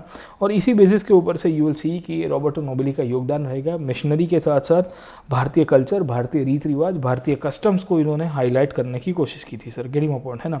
तो first thing should be clear to you कि भाई किनका क्या योगदान था सर, ठीक है। अगर आपको इनकी बुक के बारे में पूछा जा सकता है तो they can ask you a question on the book of Roberto Nobili sir, ठीक है। तो आपको बुक का नाम पता होना चाहिए, you should know the name of the book as well sir, है ना। तो इनकी किताब का नाम खाली याद रखिएगा, please remember the name of the book, है ना। तो इनकी किताब का नाम था इजोर वेदम सर, है ना, क्या नाम था, इजोर वेदम सर, है ना। तो please remember the name of the book compiled by Roberto Nobili sir, ठीक है। This can be a question in the prelims examination sir, है ना। और ये किताब के अंदर इन्होंने बेसिकली भारतीय कल्चर को, भारतीय वेद को, भारतीय इतिहास को इन्होंने हाईलाइट करने की कोशिश की थी, basically with respect to we can say that the Indian culture and Indian identity as well sir, ठीक है ना, गेटिंग माय पॉइंट। तो ये सब कहानी आपको इसके अंदर से मिलेगी और इसी बेसिस के ऊपर से मैक्स म्यूलर ने अपनी इतिहास को लिखने की कोशिश भी की है सर, ठीक है ना। तो ये पूरी कहानी है। लेटर ऑन इनका मृत्यु भारत में हो गया, चेन्नई के अंदर ही, और इनका जब मृत्यु हुआ तब शाहजहाँ पावर के ऊपर था, ये जब आए थे तब अकबर पावर के ऊपर था सर, ठीक है।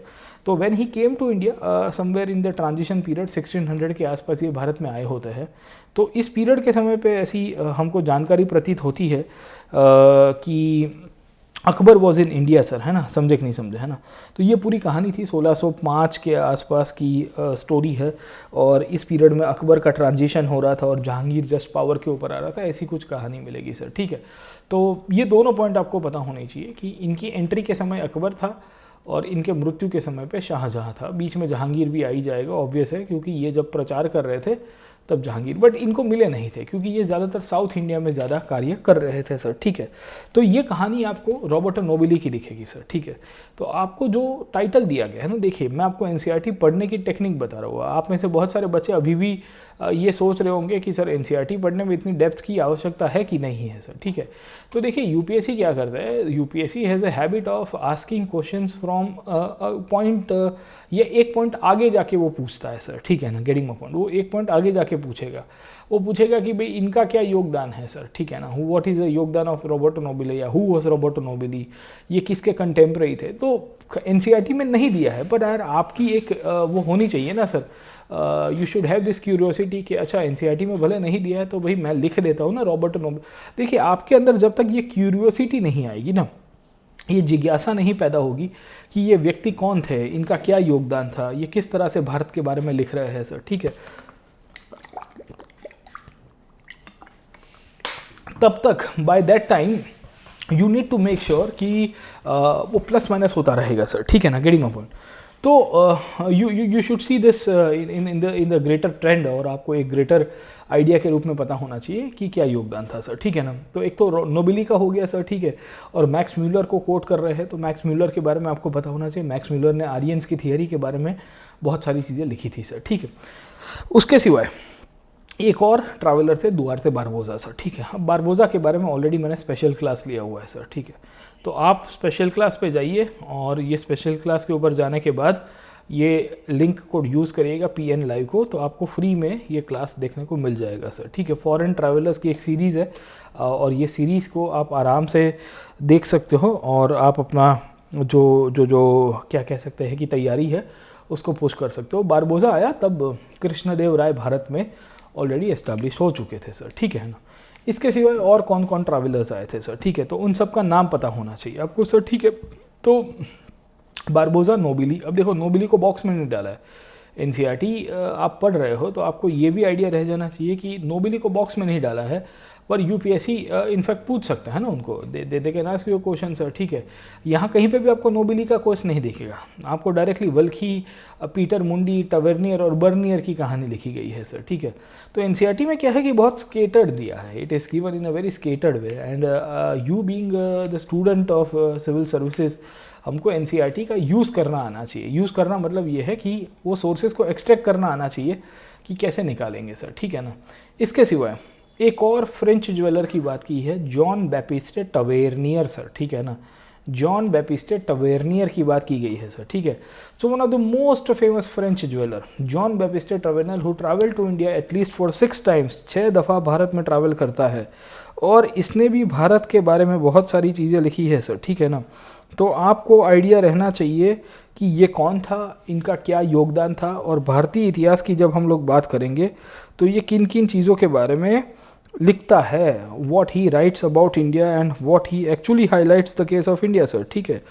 तो ये भाई साहब 1630 से लेके 1630 से लेके 1668 तक का पीरियड, मतलब आप पकड़ने की कोशिश करोगे तो करीबन 31 साल से ज़्यादा पीरियड में भारत के अंदर जो भी आर्थिक परिस्थिति थी उसके बारे में लिखेंगे। ये ज्वेलर था सर, है ये ज्वेलर था, तो ये गोल्ड और डायमंड के बारे में बहुत लिखेगा सर, है ना।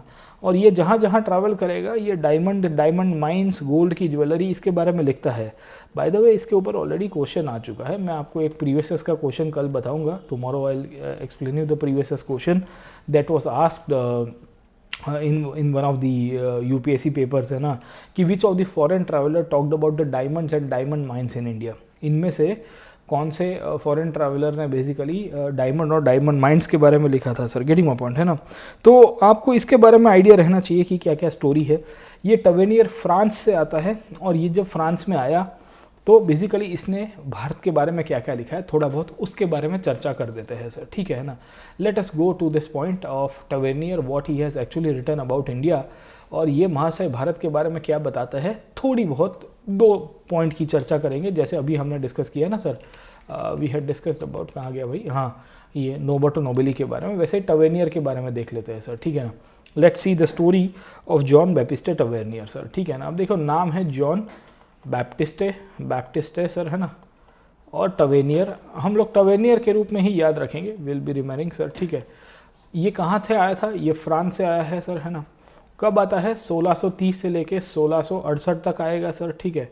इस पीरियड के समय पे भारत पे राजा कौन होता है, तो पहले शाहजहां दिखेगा सर, है ना। शाहजहां कब आया था, 1628 से लेके 1658 तक सर, है ना। 1628 से लेके 1658 तक आपको मिलेगा सर, ठीक है। दूसरा आपको औरंगजेब दिख जाएगा, you will find Aurangzeb will be also be the king sir, है ना। 1658 से लेके 1707 तक आपको औरंगजेब दिखता है इसी पीरियड के अंदर सर, ठीक है। तो ये 2 पॉइंट आपको क्लियर होने चाहिए। First of all you should have this 2 points clear कि टवेनियर की योगदान किस तरह से भारतीय इतिहास को लेके थी सर, ठीक है।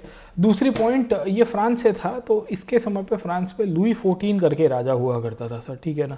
लुई 14, है ना, बहुत पावरफुल राजा था फ्रांस के अंदर। उसके लिए तो कहा जाता था, वो कहता था कि आई एम द स्टेट, मैं राज्य हूँ, and my word is the law, मेरा जो शब्द है वही कानून है सर, ठीक है ना। I am the state and my word is the law, ये शब्द आपको ये लुई 14 के द्वारा किया दिखा हुआ मिल जाएगा सर, ठीक है। तो ये भाई साहब ये लुई 14 के कंटेम्प्रेरी हुआ करता था सर, ठीक है।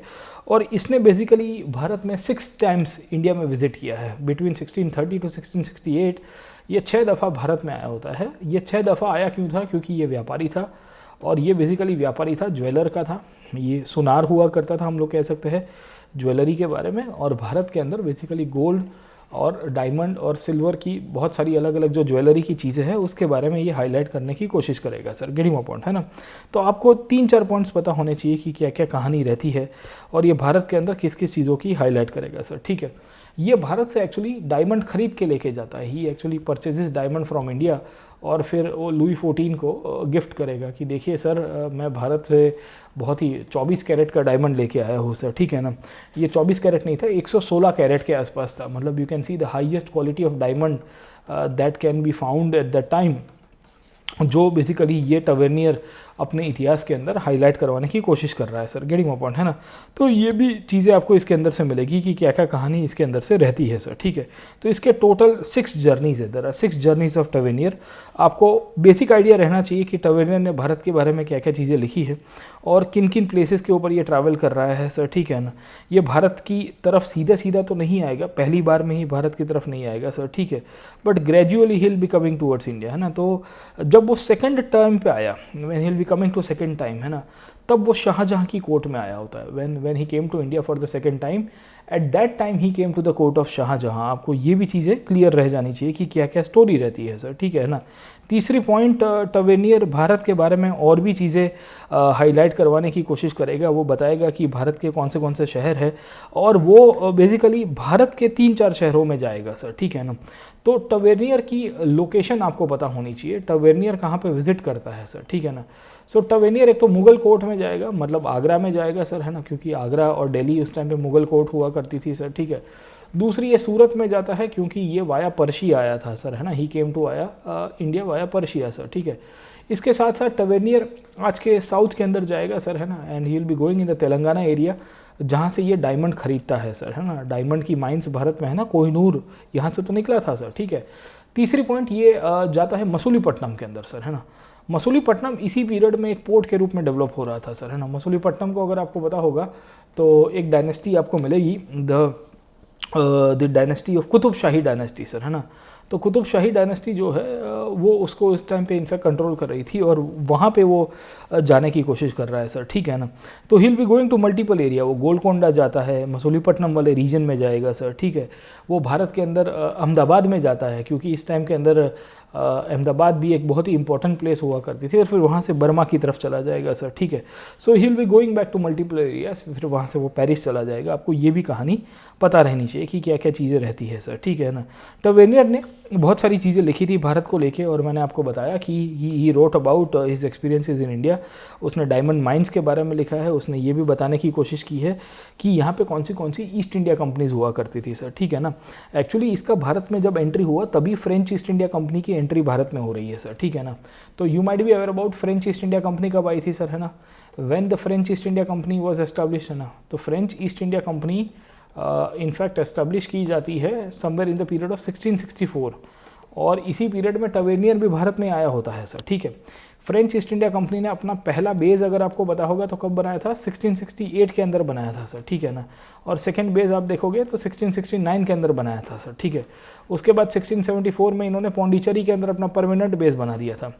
पौंडीचेरी के पहले फ्रेंच ईस्ट इंडिया कंपनी सूरत में हुआ करती थी, और सूरत के साथ साथ आप देखोगे मसूलीपट्टनम के अंदर हुआ करती थी सर, ठीक है ना। This are the two places जहाँ पे फ्रेंच ईस्ट इंडिया कंपनी का प्रभाव था सर, ठीक है। और ये फ्रेंच ईस्ट इंडिया कंपनी बनाई थी फ्रांस के तत्कालीन राजा थे लुई 14, इनके द्वारा ही बनती है सर, ठीक है ना। Getting my point.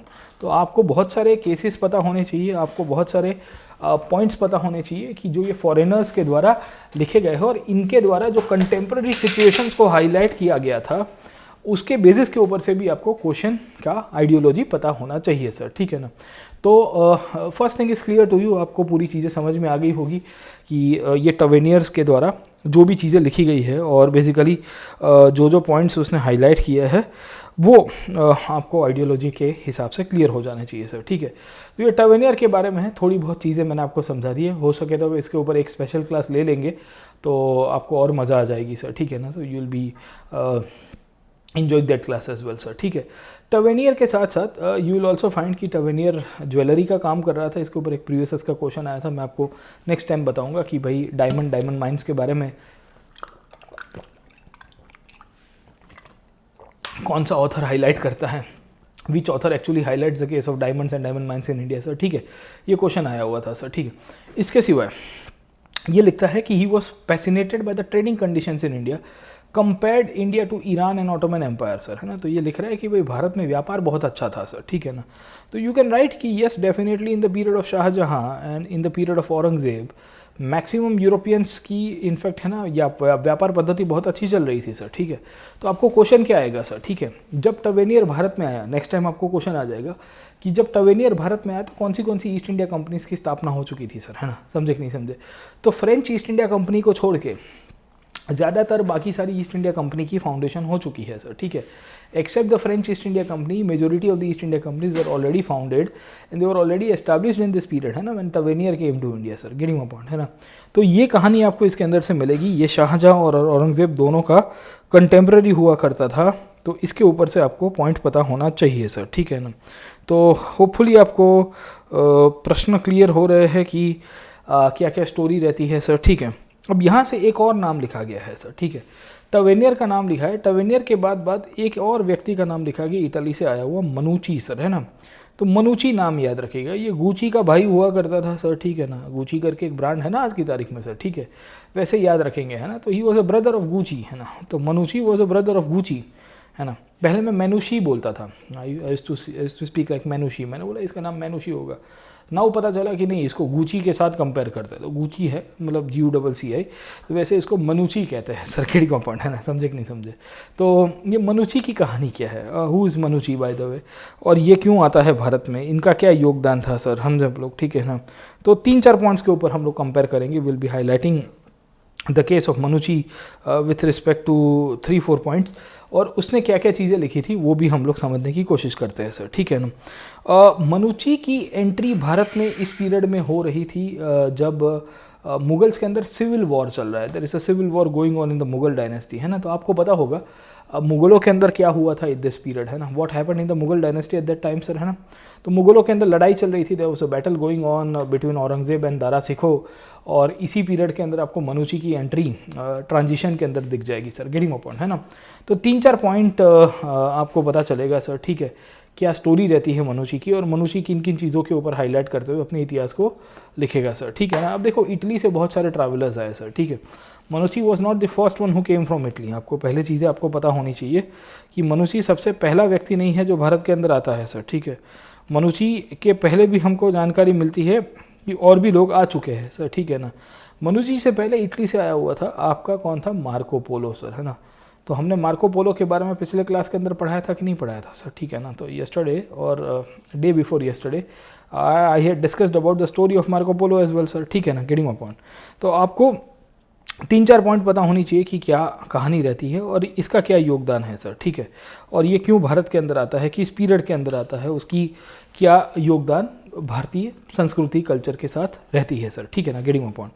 तो देखते हैं आगे मनुची के बारे में थोड़ा बहुत, मनुची क्या लिखता है भारत के बारे में, भारतीय इतिहास के बारे में, भारतीय संस्कृति के बारे में सर, ठीक है ना।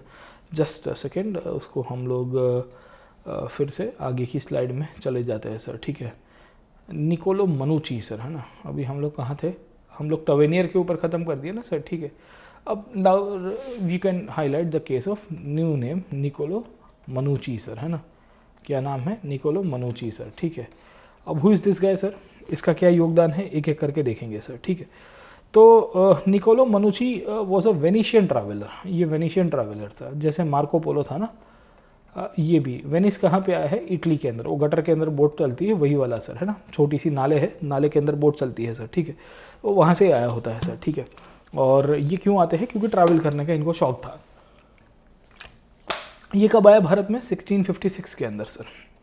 1656 वो पीरियड था जब शाहजहाँ पावर के ऊपर होता है, और शाहजहाँ की फैमिली के अंदर सिविल वॉर होने की शक्यता थी सर, है ना। अब सिविल वॉर का प्रश्न क्या था सर, है ना। तो आप देखिए कि during the period of Shah Jahan उसकी फैमिली के अंदर कोहराम मचा हुआ था। यू विल फाइंड कि there was multiple battles taking place, है ना, गेटिंग अ पॉइंट। ये वो टाइम था जब शाहजहाँ के अंदर फैमिली मेम्बर की बात करेंगे तो औरंगज़ेब बगावत करके बैठा हुआ था अपने भाई के सामने जिसका नाम था दारा सिको सर, ठीक है ना। अब क्यों दारा सिको की कहानी मैं बता रहा हूँ सर, है ना। तो दारा सिको एक्चुअली युवराज के रूप में, क्राउन प्रिंस के रूप में शाहजहाँ ने उनको अपॉइंट किया था सर, और कहा गया था कि भाई ये जो व्यक्ति है ये अल्टीमेटली मेरे बाद पावर के ऊपर आएगा। औरंगज़ेब को पसंद नहीं आ रहा था कि भाई जिस तरह से शाहजहाँ ने दारा सिखो को अपॉइंट किया है ये गलत है सर, ठीक है ना। तो एक तो यहाँ पे ये हंगामा चल रहा है सर, ठीक है। दूसरा अगर आपको पता होगा तो इस पीरियड के समय पे मराठास का बहुत बड़ा ग्रोथ हो रहा है, और मराठास में अगर आपको जानकारी होगी तो छत्रपति शिवाजी महाराज भी इसी पीरियड के अंदर एक्टिव हो चुके थे सर, ठीक है ना। सो यू विल फाइंड कि Chhatrapati Shivaji Maharaj was also active in this period, है ना, and he was also trying to counter the Mughal threat, है ना। तो ये सब आपको इसके कंटेम्प्रेरी पीरियड दिखेंगे जहाँ पे हमको ये पता चलता है कि ये जो मनुची नाम का जो व्यक्ति है, ये मनुची नाम का व्यक्ति मेनली इनफैक्ट भारत की तरफ काफ़ी सारी जानकारी देगा, and then he will be highlighting the case of India कि भाई भारत में क्या क्या कहानी रहती है सर, ठीक है ना। तो इसने एक किताब लिखी थी जिसका नाम था स्टोरियो डी मोगोर सर, है ना। क्या नाम था, स्टोरियो डी मोगोर। और स्टोरियो डी मोगोर नाम के अंदर मतलब यह है द स्टोरी ऑफ मुगल्स, किताब का नाम क्या है, स्टोरियो डी मोगोर। ये इसको ही अगर आप इंग्लिश में ट्रांसलेट करोगे तो हम लोग लिखेंगे द स्टोरी ऑफ मुगल्स। ये जो स्टोरी ऑफ मुगल्स या स्टोरी डी मुगल की जो कहानी है इसको ये मुगल एम्पायर के साथ लिंकअप कर रहा है, और मुगल्स के अंदर जो सिविल वॉर हो रही है उसको उसने बहुत अच्छी तरह से इलॉबरेटली एक्सप्लेन किया है सर, गेटिंग माय पॉइंट, है ना। तो ये बता रहा है कि भाई यहाँ पे किस तरह से लड़ाई होती है, ये दो भाइयों के बीच में क्या लड़ाई हुई सर, ठीक है। तो आपको दो लड़ाइयाँ दिखेगी, एक तो समूगढ़ की लड़ाई दिखती है। समूगढ़ की लड़ाई औरंगज़ेब और दारा सिको के बीच की बहुत ही खतरनाक लड़ाई थी जिसमें दारा सिको हार जाता है सर, ठीक है, दारा सिको लॉस्ट। अगेन दारा सिको वापिस आएगा and then he will be fighting against his brother, and then Aurangzeb उसको मार देगा और शाहजहाँ को जेल में भेज देता है। और शाहजहाँ को जेल में भेजने के बाद एक दिन दारा सिको को गला काट के औरंगज़ेब इनफैक्ट, है ना, शाहजहाँ को पेश करेगा, है ना, समझे कि नहीं समझे। तो बहुत ख़राब कहानी है सर, ठीक है। It's a very you will find nerve ranking story. और औरंगज़ेब जितना रूथलेस तो कोई बन नहीं सकता है, no one can be ruthless like Aurangzeb, जिस तरह से उसने ये गेम की थी सर, ठीक है। बट ये सब चीज़ें आपको यहाँ से दिखेगी, you will come to know about Manucci, where Manucci is highlighting this case sir, getting my point, है ना। तो स्टोरी ऑफ द मुगल के अंदर मनुची हाईलाइट कर रहा है कि भाई क्या क्या कहानी रहती है, जहाँ पे ये मुग़ल सिविल वॉर के बारे में बताएगा।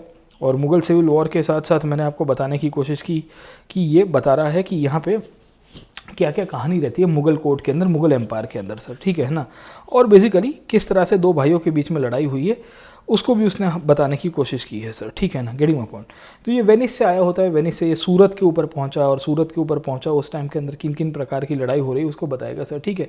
इनफैक्ट इसने राजपूत राजा जय सिंह को भी कोट किया है, क्योंकि Jai Singh at that time was one of the mansabdars of the Mughal forces sir, है ना, समझे कि नहीं समझे। तो और बता रहा है कि किस तरह से मुग़ल आर्मी भारत के अलग अलग विस्तार के अंदर ट्रैवल कर रही है सर, ठीक है। और ये भाई साहब डॉक्टर के रूप में भी काम कर रहा था सर, है ना। तो he was actually a doctor who gave the services to the Mughal force as well sir, ठीक है ना। तो एक ये भी कहानी आपको मिलेगी। और जब लड़ाई हुई, औरंगज़ेब बहुत ही वो है ना कि पावरफुल हो गया, तो मनुची फिर साउथ इंडिया के अंदर आ जाएगा सर, गेटिंग माय पॉइंट, है ना। तो ये सब पॉइंट्स आपको पता होगी सर, किन किन प्रकार की कहानी रहती है सर, ठीक है। अब मनुची के बारे में आपको फैक्ट पता होनी चाहिए कि मनुची क्या क्या चीज़ें भारतीय इतिहास के बारे में बताता है, और ये जो फैक्ट है वहाँ से क्वेश्चन बनेंगे सर, ठीक है ना। अब मनुची भारत में ही इसका मृत्यु हुआ सर, है ना, इसका डेथ भी यहाँ पे होता है सर, ठीक है। मनुची का योगदान 3-4 पॉइंट्स के ऊपर देखेगा सर, है ना। एक तो वो मुग़ल सिविल वॉर के बारे में बताएगा, हम लोग मैपिंग कर देते हैं so that it becomes easy for us to understand and for you to understand as well sir, ठीक है। दूसरा मनुची क्या बताता है, what the second thing Manucci talks about is that उस टाइम पे जो बाकी यूरोपियंस उसकी बात करता है सर, ठीक है ना, गेटिंग माय पॉइंट। और ये यूरोपियंस की जब हम लोग बात करेंगे तो वी कम टू नो कि मनुची उस टाइम के अंदर फ्रेंच के बारे में बताता है सर, ठीक है। अब देखिए फ्रेंच के बारे में अभी मैंने बताया कि टवेनियर भारत में आ चुका है सर, है ना। टवेनियर इज़ ऑलरेडी इन इंडिया, कहाँ गया भाई अपना सर, ठीक है ना। तो टवेनियर, और टवेनियर ने फ्रेंच ईस्ट इंडिया कंपनी की स्थापना होते हुए देखी थी, क्योंकि फ्रेंच ईस्ट इंडिया कंपनी इसी पीरियड में बनती है, राइट सर, ठीक है ना। 1674 तक आते आते पौंडीचेरी को बेस बनाया गया था। एक्चुअली पौंडीचेरी को बेस बनाया गया था फ्रांकियो मार्टिन के द्वारा सर, ठीक है। और फ्रांकियो मार्टिन जो था, या फ्रांसिस मार्टिन के रूप में उसको पहचानते हैं, he was the governor of the French East India company sir, है ना। ये भारत में फ्रेंच ईस्ट इंडिया कंपनी का पहला गवर्नर हुआ करता था। और ये मनुची उसका दोस्त था सर, है ना, क्योंकि फ्रेंच और इटालियंस के बीच में काफ़ी अच्छी बनती थी, क्योंकि ये दोनों के दोनों अंग्रेज़ों के दुश्मन हुआ करते थे। दिस इज़ द पॉइंट आपको इसके अंदर से दिख जाएगा सर, गेटिंग माय पॉइंट, है ना। तो पहली पॉइंट तो आपको यहाँ से दिखेगी, उसकी अच्छी रिलेशन थी फ्रेंच के साथ सर। इसकी अंग्रेज़ों के साथ भी अच्छी रिलेशन थी, he had good relations with the English as well sir, है ना। और भारत में इंग्लिश ईस्ट इंडिया कंपनी किस तरह से कार्य कर रही है इसके बारे में भी ये बताता है सर, गेटिंग माय पॉइंट, है ना। So you will see that ये अपने आप को डॉक्टर के रूप में बताएगा, ये बताता है कि भाई मेरे पास थोड़ा बहुत डॉक्टर है, बट ये प्रैक्टिकल डॉक्टर नहीं था, मतलब he was not having any kind of official degree, but उसने भारत में आके ये सब चीज़ें सीखी थी सर। सीखने का मतलब ये है कि he had learn some skills, उसने बहुत सारी स्किल्स सीखी थी, जहाँ पे वो सिद्ध प्रैक्टिसेस के बारे में सीखता है। सिद्ध प्रैक्टिसेस अगर आपको पता होगा, अपनी नाड़ी को, मतलब अपने पल्सेस को कंट्रोल करने की प्रैक्टिस है, एक्यूप्रेशर के थ्रू, एक्यूपंक्चर के थ्रू, आयुर्वेदिक की जो दवाई है उसके बारे में आपको ये चीज़ें दिखेगी सर, गेटिंग माय पॉइंट, है ना। तो वो जब मद्रास में होता है, when he will be in Madras, Madras was the capital of the English East India company, Saint George करके एक फोर्ट हुआ करता था, यहाँ पे बैठे बैठे उसने एक किताब लिखी थी, स्टोरियो डी मुगल, है ना। तो मैंने आपको बताया ना, Storio de Mughal was written by Manucci, और ये लिखने का बेसिकली उसने मद्रास में उसने शुरुआत की थी बैठे बैठे सर, गेटिंग माय पॉइंट, है ना। और वो बताने की कोशिश कर रहा है कि भाई यहाँ पे किस तरह से औरंगज़ेब अटैक करने की कोशिश कर रहा था, औरंगज़ेब ने किस तरह से आक्रमण किया सर, ठीक है। इनफैक्ट इसका मृत्यु भी मद्रास में ही हुआ था, याद रखिएगा। सो ही पास्ड अवे इन इंडिया, 1720 के आसपास इसका मृत्यु होता है मद्रास में। तो ये भी आपको इसके अंदर से दिखेगी सर, ठीक है। अब आपको प्रश्न पूछा जा सकता है कि स्टोरियो डी मुगल की थीम क्या है, what is the theme of stereo D Mughals, है ना। अब मैं आपको ये क्यों बता रहा हूँ सर, ठीक है ना। आपको ये प्रश्न आया था आई गेस समवेयर इन 2018 में क्वेश्चन आया था। 2018 में जो प्रश्न आपको पूछा गया था यूपीएससी के द्वारा, वो ये पूछा गया था कि assess the importance of the Chinese and the Arab travellers, दिख रहा है आपको सर, ठीक है, इन the reconstruction of history of India. अगर मैं इसको हटा देता हूँ, if I remove this word, है ना, अगर ये शब्द को हटा देता हो सर, है ना, ये सुनिए सर, है ना, इसको देख लीजिए, यहाँ पे लिखता हूँ European travellers of 16th century and 17th century, European travellers of 17th century, है ना, in the reconstruction and history of India. तो आप बताइए सर, खाली क्वेश्चन के अंदर मैंने दो चीज़ें बदल दी है। I have just change you two things, है ना। 17th सेंचुरी में आए, 17वीं शताब्दी में आए यूरोपीय प्रवासियों के द्वारा जो वृतांत लिखे गए हैं, उसके भारतीय इतिहास में कैसे पुनर्लेखन में मदद रूप हो सकती है सर, ठीक है ना। In the 17th century India when the European travellers are coming to India, how they can help in the reconstruction of the history of India sir, है ना। इनके द्वारा भारतीय इतिहास को पुनर्लेखन में कैसे मदद रूप किया जा सकता है सर, ठीक है। ये प्रश्न आपको पूछा गया है, this question can be asked, है ना। ये 2018 में चाइनीज़ के बारे में पूछा था, दिस कैन बी आस्क्ड 2021 में, 2022 में आपको प्रश्न आ जाएगा और सब लोग फिर गरबे करने लगोगे सर, है ना, कि सर ये क्या हो गया। इस तरह से तो क्वेश्चन आ सकता है, क्यों नहीं आ सकता है सर, ठीक है।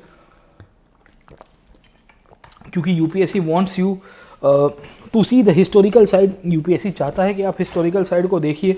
यूपीएससी ये भी चाहता है कि आप ब्रेनस्टॉर्म करिए सर, है ना।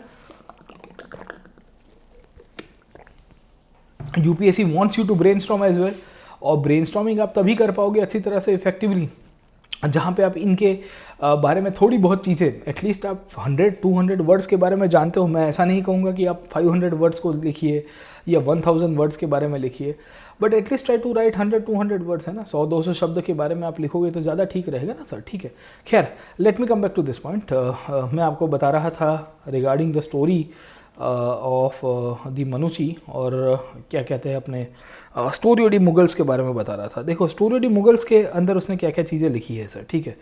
और स्टोरी ऑफ दी मुगल्स के अंदर उसने टोटल 5 वॉल्यूम्स लिखे, ही हैज़ रिटन 5 वॉल्यूम्स, और ये पाँचों के पाँचों वॉल्यूम्स के अंदर उसने बेसिकली मुगल्स की जो पॉलिटिकल हिस्ट्री है उसको बताने की कोशिश की है कि क्या क्या लड़ाइयाँ होती है, and how the battle between the Aurangzeb and Dara सिखो टुक प्लेस, है ना। समझे कि नहीं समझे, है ना। तो यहाँ से एक और नए टॉपिक के ऊपर चले जाते हैं, और इनफैक्ट कहानी किस तरह से रहती है और किस तरह से औरंगज़ेब वर्सेस दारा सिखो की जो लड़ाई है वो फाइनली कंक्लूजन की तरफ जाएगी। How Aurangzeb was able to win over his brother Dara Shikoh sir, समझे आप लोग, ठीक है ना। और ये जिस तरह से वो जीतता है उसके बाद इवेंचुअली क्या हुआ सर, ठीक है ना। तो थोड़ी बहुत चीज़ें बताता हूँ कि क्या होता है सर, ठीक है ना। तो वर्ष 1656-57 के आसपास का पीरियड था सर, ठीक है। ये वो पीरियड था जब दिल्ली की गद्दी के अंदर शाहजहाँ रूल कर रहा है। Shahjahan still ruling over Delhi sir, ठीक है। प्रॉब्लम ये था कि दिल्ली में शाहजहाँ रूल कर रहा था, दिल्ली के अंदर शाहजहाँ जब रूल कर रहा है तो शाहजहाँ ने अपनी जो पूरी की पूरी इनफैक्ट पॉलिटिकल लीनियज जो है या पॉलिटिकल हेरिडिटरी जो हम लोग कह सकते हैं पावर जो है वो अपने बेटों के अंदर डिवाइड कर दिया था सर, ठीक है। उसमें दारा सिखों को कहा गया था कि आप यहाँ के युवराज रहोगे सर, है ना, you will be the crown Prince, है ना, और आप ही यहाँ पे मेरे बाद पावर के ऊपर आओगे सर, समझे कि नहीं समझे, है ना। अब प्रॉब्लम ये हो रहा है कि औरंगज़ेब जो इनफैक्ट है ना शाहजहाँ का ही बेटा था, और वो दक्खन का उस टाइम पे गवर्नर हुआ करता था, और ये दक्खन के गवर्नर के होते नाते इसका ये मानना था कि भाई no, I should be the king, है ना, क्योंकि मेरे हाथ में सब कुछ होना चाहिए और फिर इवेंचुअली मेरा ही शासन चलना चाहिए मुग़ल बादशाह के रूप में, मैं सबसे बड़ा दावेदार हूँ सर, गेटिंग माय पॉइंट, है ना। तो कहानी ये चलती है कि दारा सिखो और औरंगज़ेब के बीच में टनाटनी चल रही है।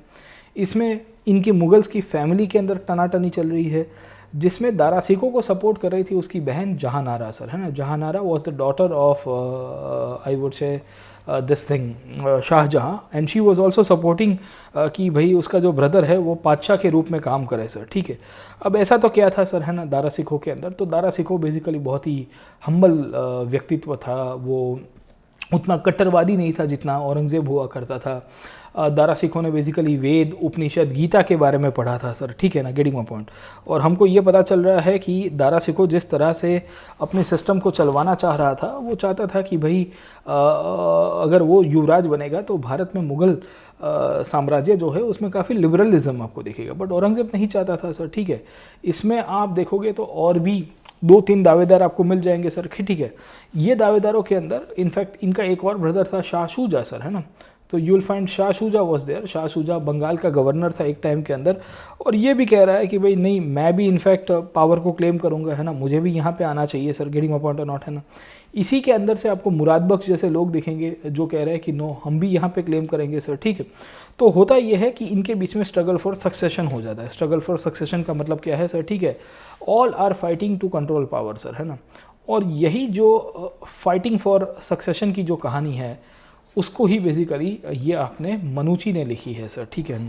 तो मनुची इसी के बेसिस के ऊपर पूरी की पूरी मोटे मोटे तौर के ऊपर अपनी हिस्ट्री को हाईलाइट करेगा कि ये देखिए इनके फैमिली के अंदर क्या क्या चीज़ें चल रही थी, ये चारों के चारों दावेदार थे। फिर इसमें इन्होंने टैग टीम बनवाई थी। टैग टीम समझ में आती है सर, ठीक है।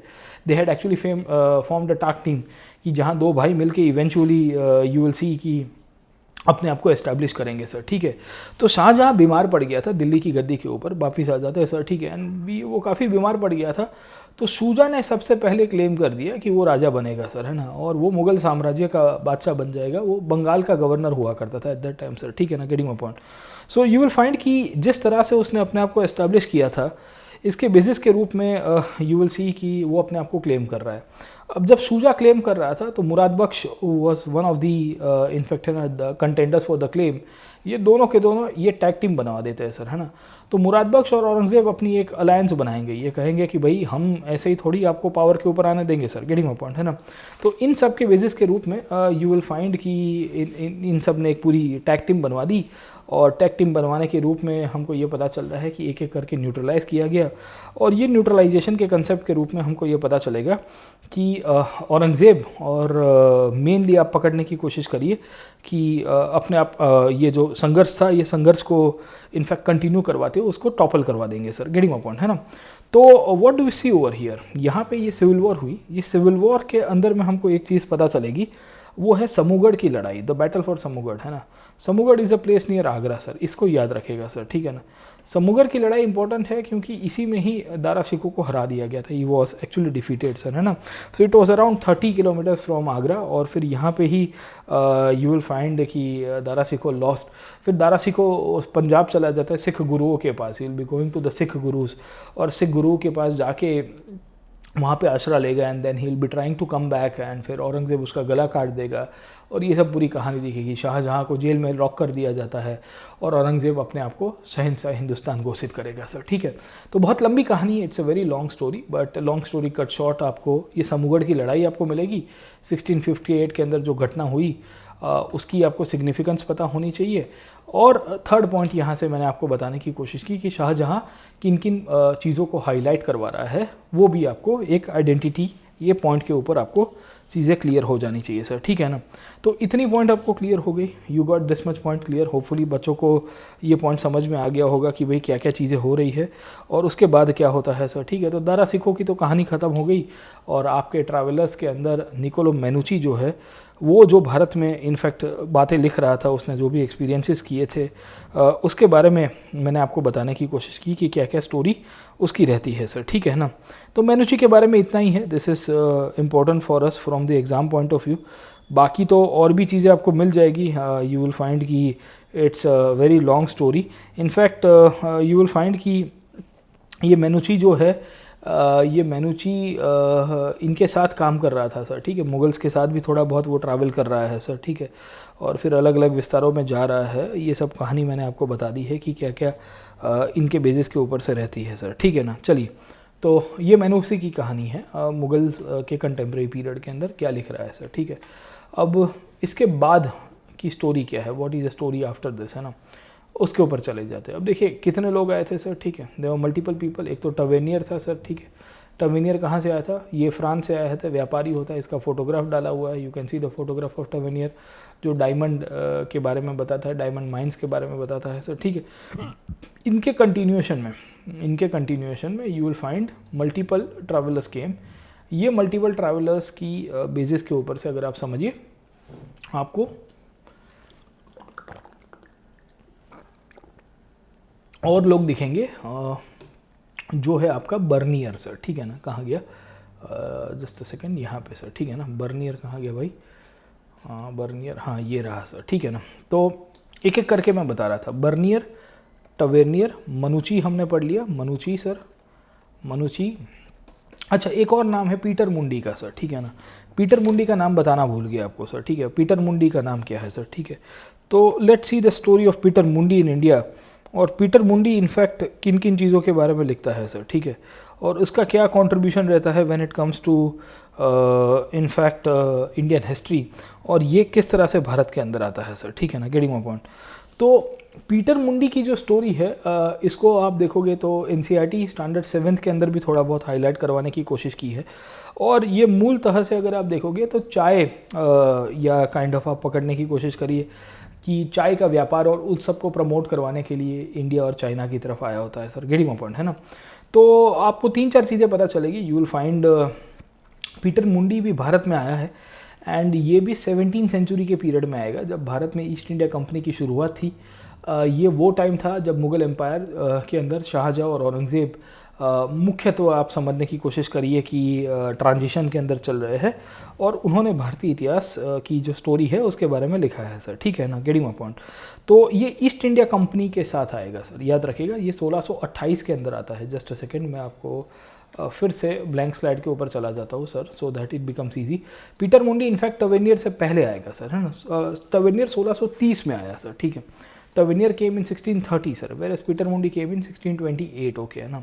तो ये थोड़ा बहुत आगे पीछे का ट्रांजिशन है। ये क्यों बता रहा हूँ, क्योंकि क्वेश्चन जब निकलता है तो वो इसमें निकलता है, क्रोनोलॉजी आइडेंटिफाई करिए, ये आपको पूछ देगा कि पहले कौन आया बाद में कौन आया सर, ठीक है ना। तो let me come back to this point, हम लोग ब्लैंक स्लाइड के ऊपर चले जाते हैं पीटर मुंडी के बारे में सर, ठीक है। पीटर मुंडी कहाँ से था, याद रखिएगा। पीटर मुंडी ब्रिटिश व्यापारी था जो इंडिया और अपने ईस्ट एशिया के एक्सपीरियंसेस को लेकेगा सर, ठीक है। ये ब्रिटेन से आया हुआ है। ही was a British merchant, he was actually affiliate of the East India company.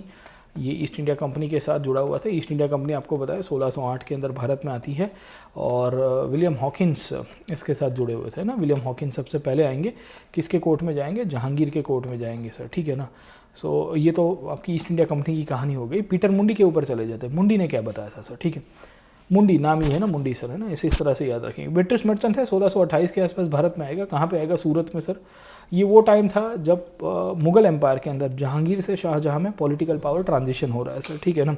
So when he came to India he actually sailed at Surat, और सूरत से वो जाता है आगरा, और आगरा में फिर शाहजहाँ के कोर्ट में ट्रैवल करेगा सर, ठीक है ना। तो ये भारत में सूरत में जाएगा, सूरत से आगरा में जाएगा, क्योंकि Agra and Delhi eight that time was the imperial capital. खैर उस टाइम की आपकी पूरी की पूरी कहानी दिखेगी सर, ठीक है।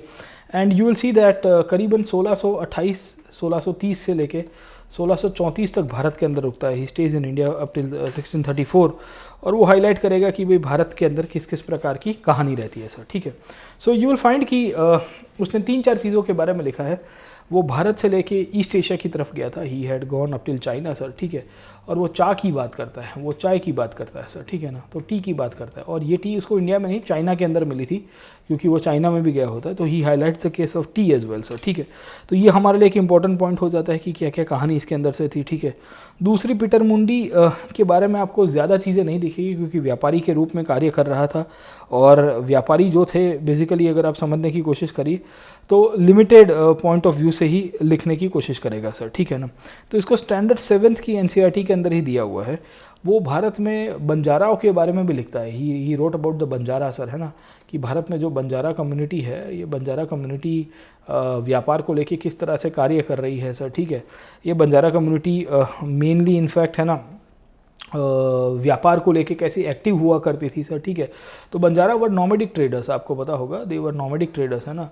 और ये एक जगह से दूसरी जगह ट्रैवल करते थे वस्तुओं को लेते हुए सर, ठीक है। तो पीटर मुंडी ने देखा था कि जब वो दिल्ली से सूरत से जब आगरा गया था और फिर भारत के और भी विस्तारों के अंदर ट्रैवल करता है सर, ठीक है। तो उसको ये हाईलाइट करेगा सर, ठीक है ना। तो ये 2-3 पॉइंट्स आपको मुंडी के बारे में पता होने चाहिए। एनसीईआरटी के अंदर लिखा है 2-3 पॉइंट्स, तो I guess this will be more than enough regarding Peter Mundy and his contribution in India sir, ठीक है ना। तो ये एक 2-3 पॉइंट हो गए। बाकी अंग्रेज़ों की तो बहुत सारे ट्रैवलर्स दिखेंगे सर, ठीक है ना। You will find multiple travellers from the British side and the British origin, जो भारतीय इतिहास और कल्चर के बारे में लिखते हैं, भारतीय संस्कृति के बारे में भी लिखने की कोशिश करेंगे सर, ठीक है ना, गेटिंग माय पॉइंट। अब सवाल ये है कि जैसे एक साइड के ऊपर भारत के यूरोपियंस भारत में आ रहे हैं, तो इंडियंस भी भारत के बाहर जाएंगे सर, ठीक है। बहुत सारे यूरोपियंस भारत में है ना सर, ठीक है। इसमें बर्नियर आता है, बर्नियर के ऊपर कल डिस्कस करेंगे, क्योंकि बर्नियर में एनसीईआरटी में बहुत सारी चीज़ें लिखी गई है सर, ठीक है। NCERT there multiple points that has been written about Bernier sir, ठीक है ना। ये रहा ना अपना बर्नियर सर, ठीक है। सो मुंडी के बारे में बता दिया मैंने आपको, ये कब आएगा 1628-30 के आसपास सर, ठीक है ना। 1628 से लेके 1634 तक का पीरियड आपको दिखेगा सर, ठीक है। टावेनियर को बता दिया, ये ज्वेलर था सर, है ना। ये 5 टाइम्स आता है, 1630 से लेके 1668 तक सर, है ना। बर्नियर सबसे लास्ट में आएगा सर, ठीक है ना। बर्नियर थोड़ा उसके बाद वाले पीरियड में आता है, और इसकी तो बहुत लंबी कहानी है, तो इसको हम लोग कल करेंगे। Tomorrow will study the case of Bernier and his contribution in India. बल्कि को अभी नहीं करवा रहा हूँ, क्योंकि बल्कि में 2 ही लाइन लिखी है बल्कि के योगदान के ऊपर सर एनसीईआरटी के अंदर, बट इसके ऊपर मैं एक स्पेशल क्लास लेने वाला हूँ। I will be discussing the contribution of Mahmud Wali Balkhi. तो आपको समय मिले तो स्पेशल क्लास देख लीजिएगा, लाइव क्लास लूँगा मैं नेक्स्ट वीक के अंदर। What you can do is कि you can follow my profile, so that आप मेरी प्रोफाइल को फॉलो करोगे ना, तो you will get all the updates about my classes, है ना। मेरे जितने भी क्लासेस है उसकी अपडेट आपको मिल जाएगी। तो फिर ये कॉम्प्रिहेंसिव तैयारी करने में आपको काफ़ी ठीक ठाक वो है ना, मोटिवेशन भी रहेगा, और कोई क्वेरी होगी तो आप लाइव क्लास में वहाँ पे पूछ सकते हो मुझे सर, ठीक है ना। Getting my point. चलिए वापिस आ जाते हैं। मुंडी के बारे में बता रहा था। मुंडी का योगदान किस तरह से था। मुंडी के सिवाय अगर आप पकड़ने की कोशिश करिए कि 17वीं सेंचुरी के लेटर पीरियड में एक और डच ट्रैवलर आएगा, है ना, फ्रॉन्कियो या पालसेट करके एक डच ट्रैवलर था। तो डच ट्रैवलर था पालसेट, उसको भी कल ही करेंगे सर, ठीक है। तो आज इतना रखते हैं, let us keep up till now sir, ठीक है ना। और बाकी इन तीनों को, इनको हमने स्पेशल क्लास में करवाया है। ये स्पेशल क्लास फ्री क्लासेस होते हैं बाय द वे, और आप अनअकैडमी की मेरी प्रोफाइल डिस्क्रिप्शन बॉक्स में लिंक अवेलेबल है, डिस्क्रिप्शन बॉक्स में लिंक अवेलेबल है, उसके ऊपर क्लिक करिएगा and then you can maximize your score as well sir, ठीक है। बहुत सारा फ़ायदा मिलेगा। दूसरा, every Sunday we have this combat examination sir, है ना। तो आप कॉम्बैट का टेस्ट भी दे सकते हो, you can appear for the combat test as well. And ये कॉम्बैट का टेस्ट के थ्रू आपको इनफैक्ट है ना स्कॉलरशिप की अवेबिलिटी भी मिलेगी सर, ठीक है। तो इस संडे को कॉम्बैट की एग्ज़ाम है, this Sunday we have got a combat examination sir, ठीक है। और ये कॉम्बैट जो है ये स्कॉलरशिप की एग्ज़ाम है, इट्स स्कॉलरशिप टेस्ट, है ना। और ये स्कॉलरशिप की टेस्ट के थ्रू आप इनफैक्ट है ना 11 बजे 11 AM यानी कि कल सर, ठीक है ना, आप दे सकते हो। कल एनवायरनमेंट की एग्ज़ाम है और इनफैक्ट इकोनॉमी की एग्ज़ाम है। इसमें आप अगर अच्छा स्कोर लेके आओगे सर, है ना, अगर आप स्कोर अच्छा कर रहे हो सर, ठीक है, तो अनअकैडमी आपको स्कॉलरशिप देते ही, you will get the scholarship from Unacademy sir, है ना। 100% तक की स्कॉलरशिप है सर, ठीक है ना, अप टिल 100%। तो it's a good opportunity for you. दूसरा क्या है कि ये कॉम्बैट में जो लेवल है वो यूपीएससी के स्टाइल से ही क्वेश्चन पूछे जाते हैं, यूपीएससी टाइप क्वेश्चन पूछे जाते हैं। इनफैक्ट हिस्ट्री के क्वेश्चंस मैं सेट करता हूँ, तो अगले महीने के जब कॉम्बैट होंगे वो उसके क्वेश्चंस मैं सेट करना होगा सर, ठीक है। तो आप उसको अटेंड करिए सर, ठीक है। और ये कॉम्बैट फ्री में है, it's a free scholarship examination sir, है ना। तो आपको स्कॉलरशिप मिलने की शक्यता है, कुछ नहीं तो आपका रिवीजन हो जाएगा सर, है ना, क्योंकि क्वेश्चन आंसर सॉल्व करते हैं तो ब्रेनस्टॉर्मिंग होता है सर, ठीक है। तो it's a free examination, description box में इसकी भी लिंक अवेलेबल है। और अगर आपको कोड पूछेगा तो you can use this code PN live and join in the combat exam as well sir, ठीक है ना। तो आज इतना रखते हैं, let us keep the session up till now. And मोटे मोटे तौर के ऊपर मैंने आपको ये पूरा कॉम्प्रिहेंसिव पिक्चर देने की कोशिश की है कि जब सिविल सर्विसेज का इनफैक्ट है ना आप स्टडी करते हो या एनालिसिस करते हो तो आपको किस तरह से उसको अप्रोच रखना है सर, ठीक है। कल हम लोग आगे और कंटिन्यू करेंगे, tomorrow will continue further. And जब मैं कल कंटिन्यू करवाऊंगा तो फिर आपको बताऊंगा बर्नियर के बारे में, और बर्नियर ने तो बहुत बड़ा चढ़ा के लिखा है सर, ठीक है ना। तो बर्नियर के ऊपर जैसे हमने इब्न बतूता में डिस्कस किया है या अल बिरूनी में डिस्कस किया है, वैसे ही आगे करेंगे सर, ठीक है। बाकी सारे लोगों को ब्रीफली किया है क्योंकि एनसीईआरटी में ज़्यादा दिया नहीं है। स्टिल मुझे लगा कि ये बॉक्स में दिया है और कुछ कुछ का नाम पैराग्राफ में लिखा गया है, तो मुझे आपको एक थीम बता देनी है सर, ठीक है ना। तो अपनी थीम तक रखता है, हम लोग ये थीम सेंट्रिक ही रहेंगे सर, है ना, क्योंकि the more the theme we will discuss, है ना, हम लोग जितनी थीमेटिक वे के अंदर डिस्कस करेंगे उतनी ही ज़्यादा पिक्चर आपको कॉम्प्रिहेंसिव मिलेगी और उतनी ही आपको वो क्या कह सकते हैं कि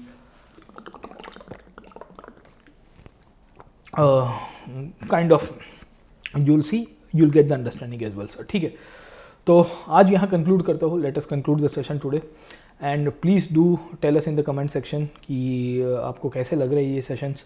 एंड सब्सक्रिप्शन लेने के लिए आप ज़रूर से ये कोड को यूज़ कर सकते हो, PN Live सर, ठीक है। ये कोड है PN Live, इसको आप यूज़ करोगे आपको 10% ऑफ फीस भी मिल जाएगी सर, ठीक है।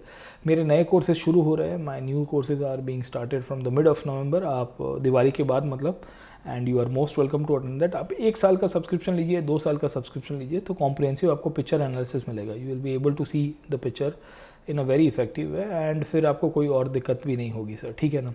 तो लाइव क्लास में आप मुझे डाउट पूछ लीजिए, and we keep on having courses at least twice a year.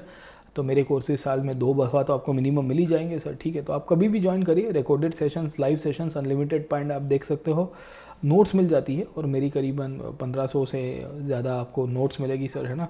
Slides मिल जाएगी सर, ठीक है, जैसे ये स्लाइड्स है, ये सबको मैंने कंपाइल किया, और मेरे कोर्सेज़ की खासियत ये है कि उसमें मैंने NCERT को इंक्लूड करके किया है सर, ठीक है।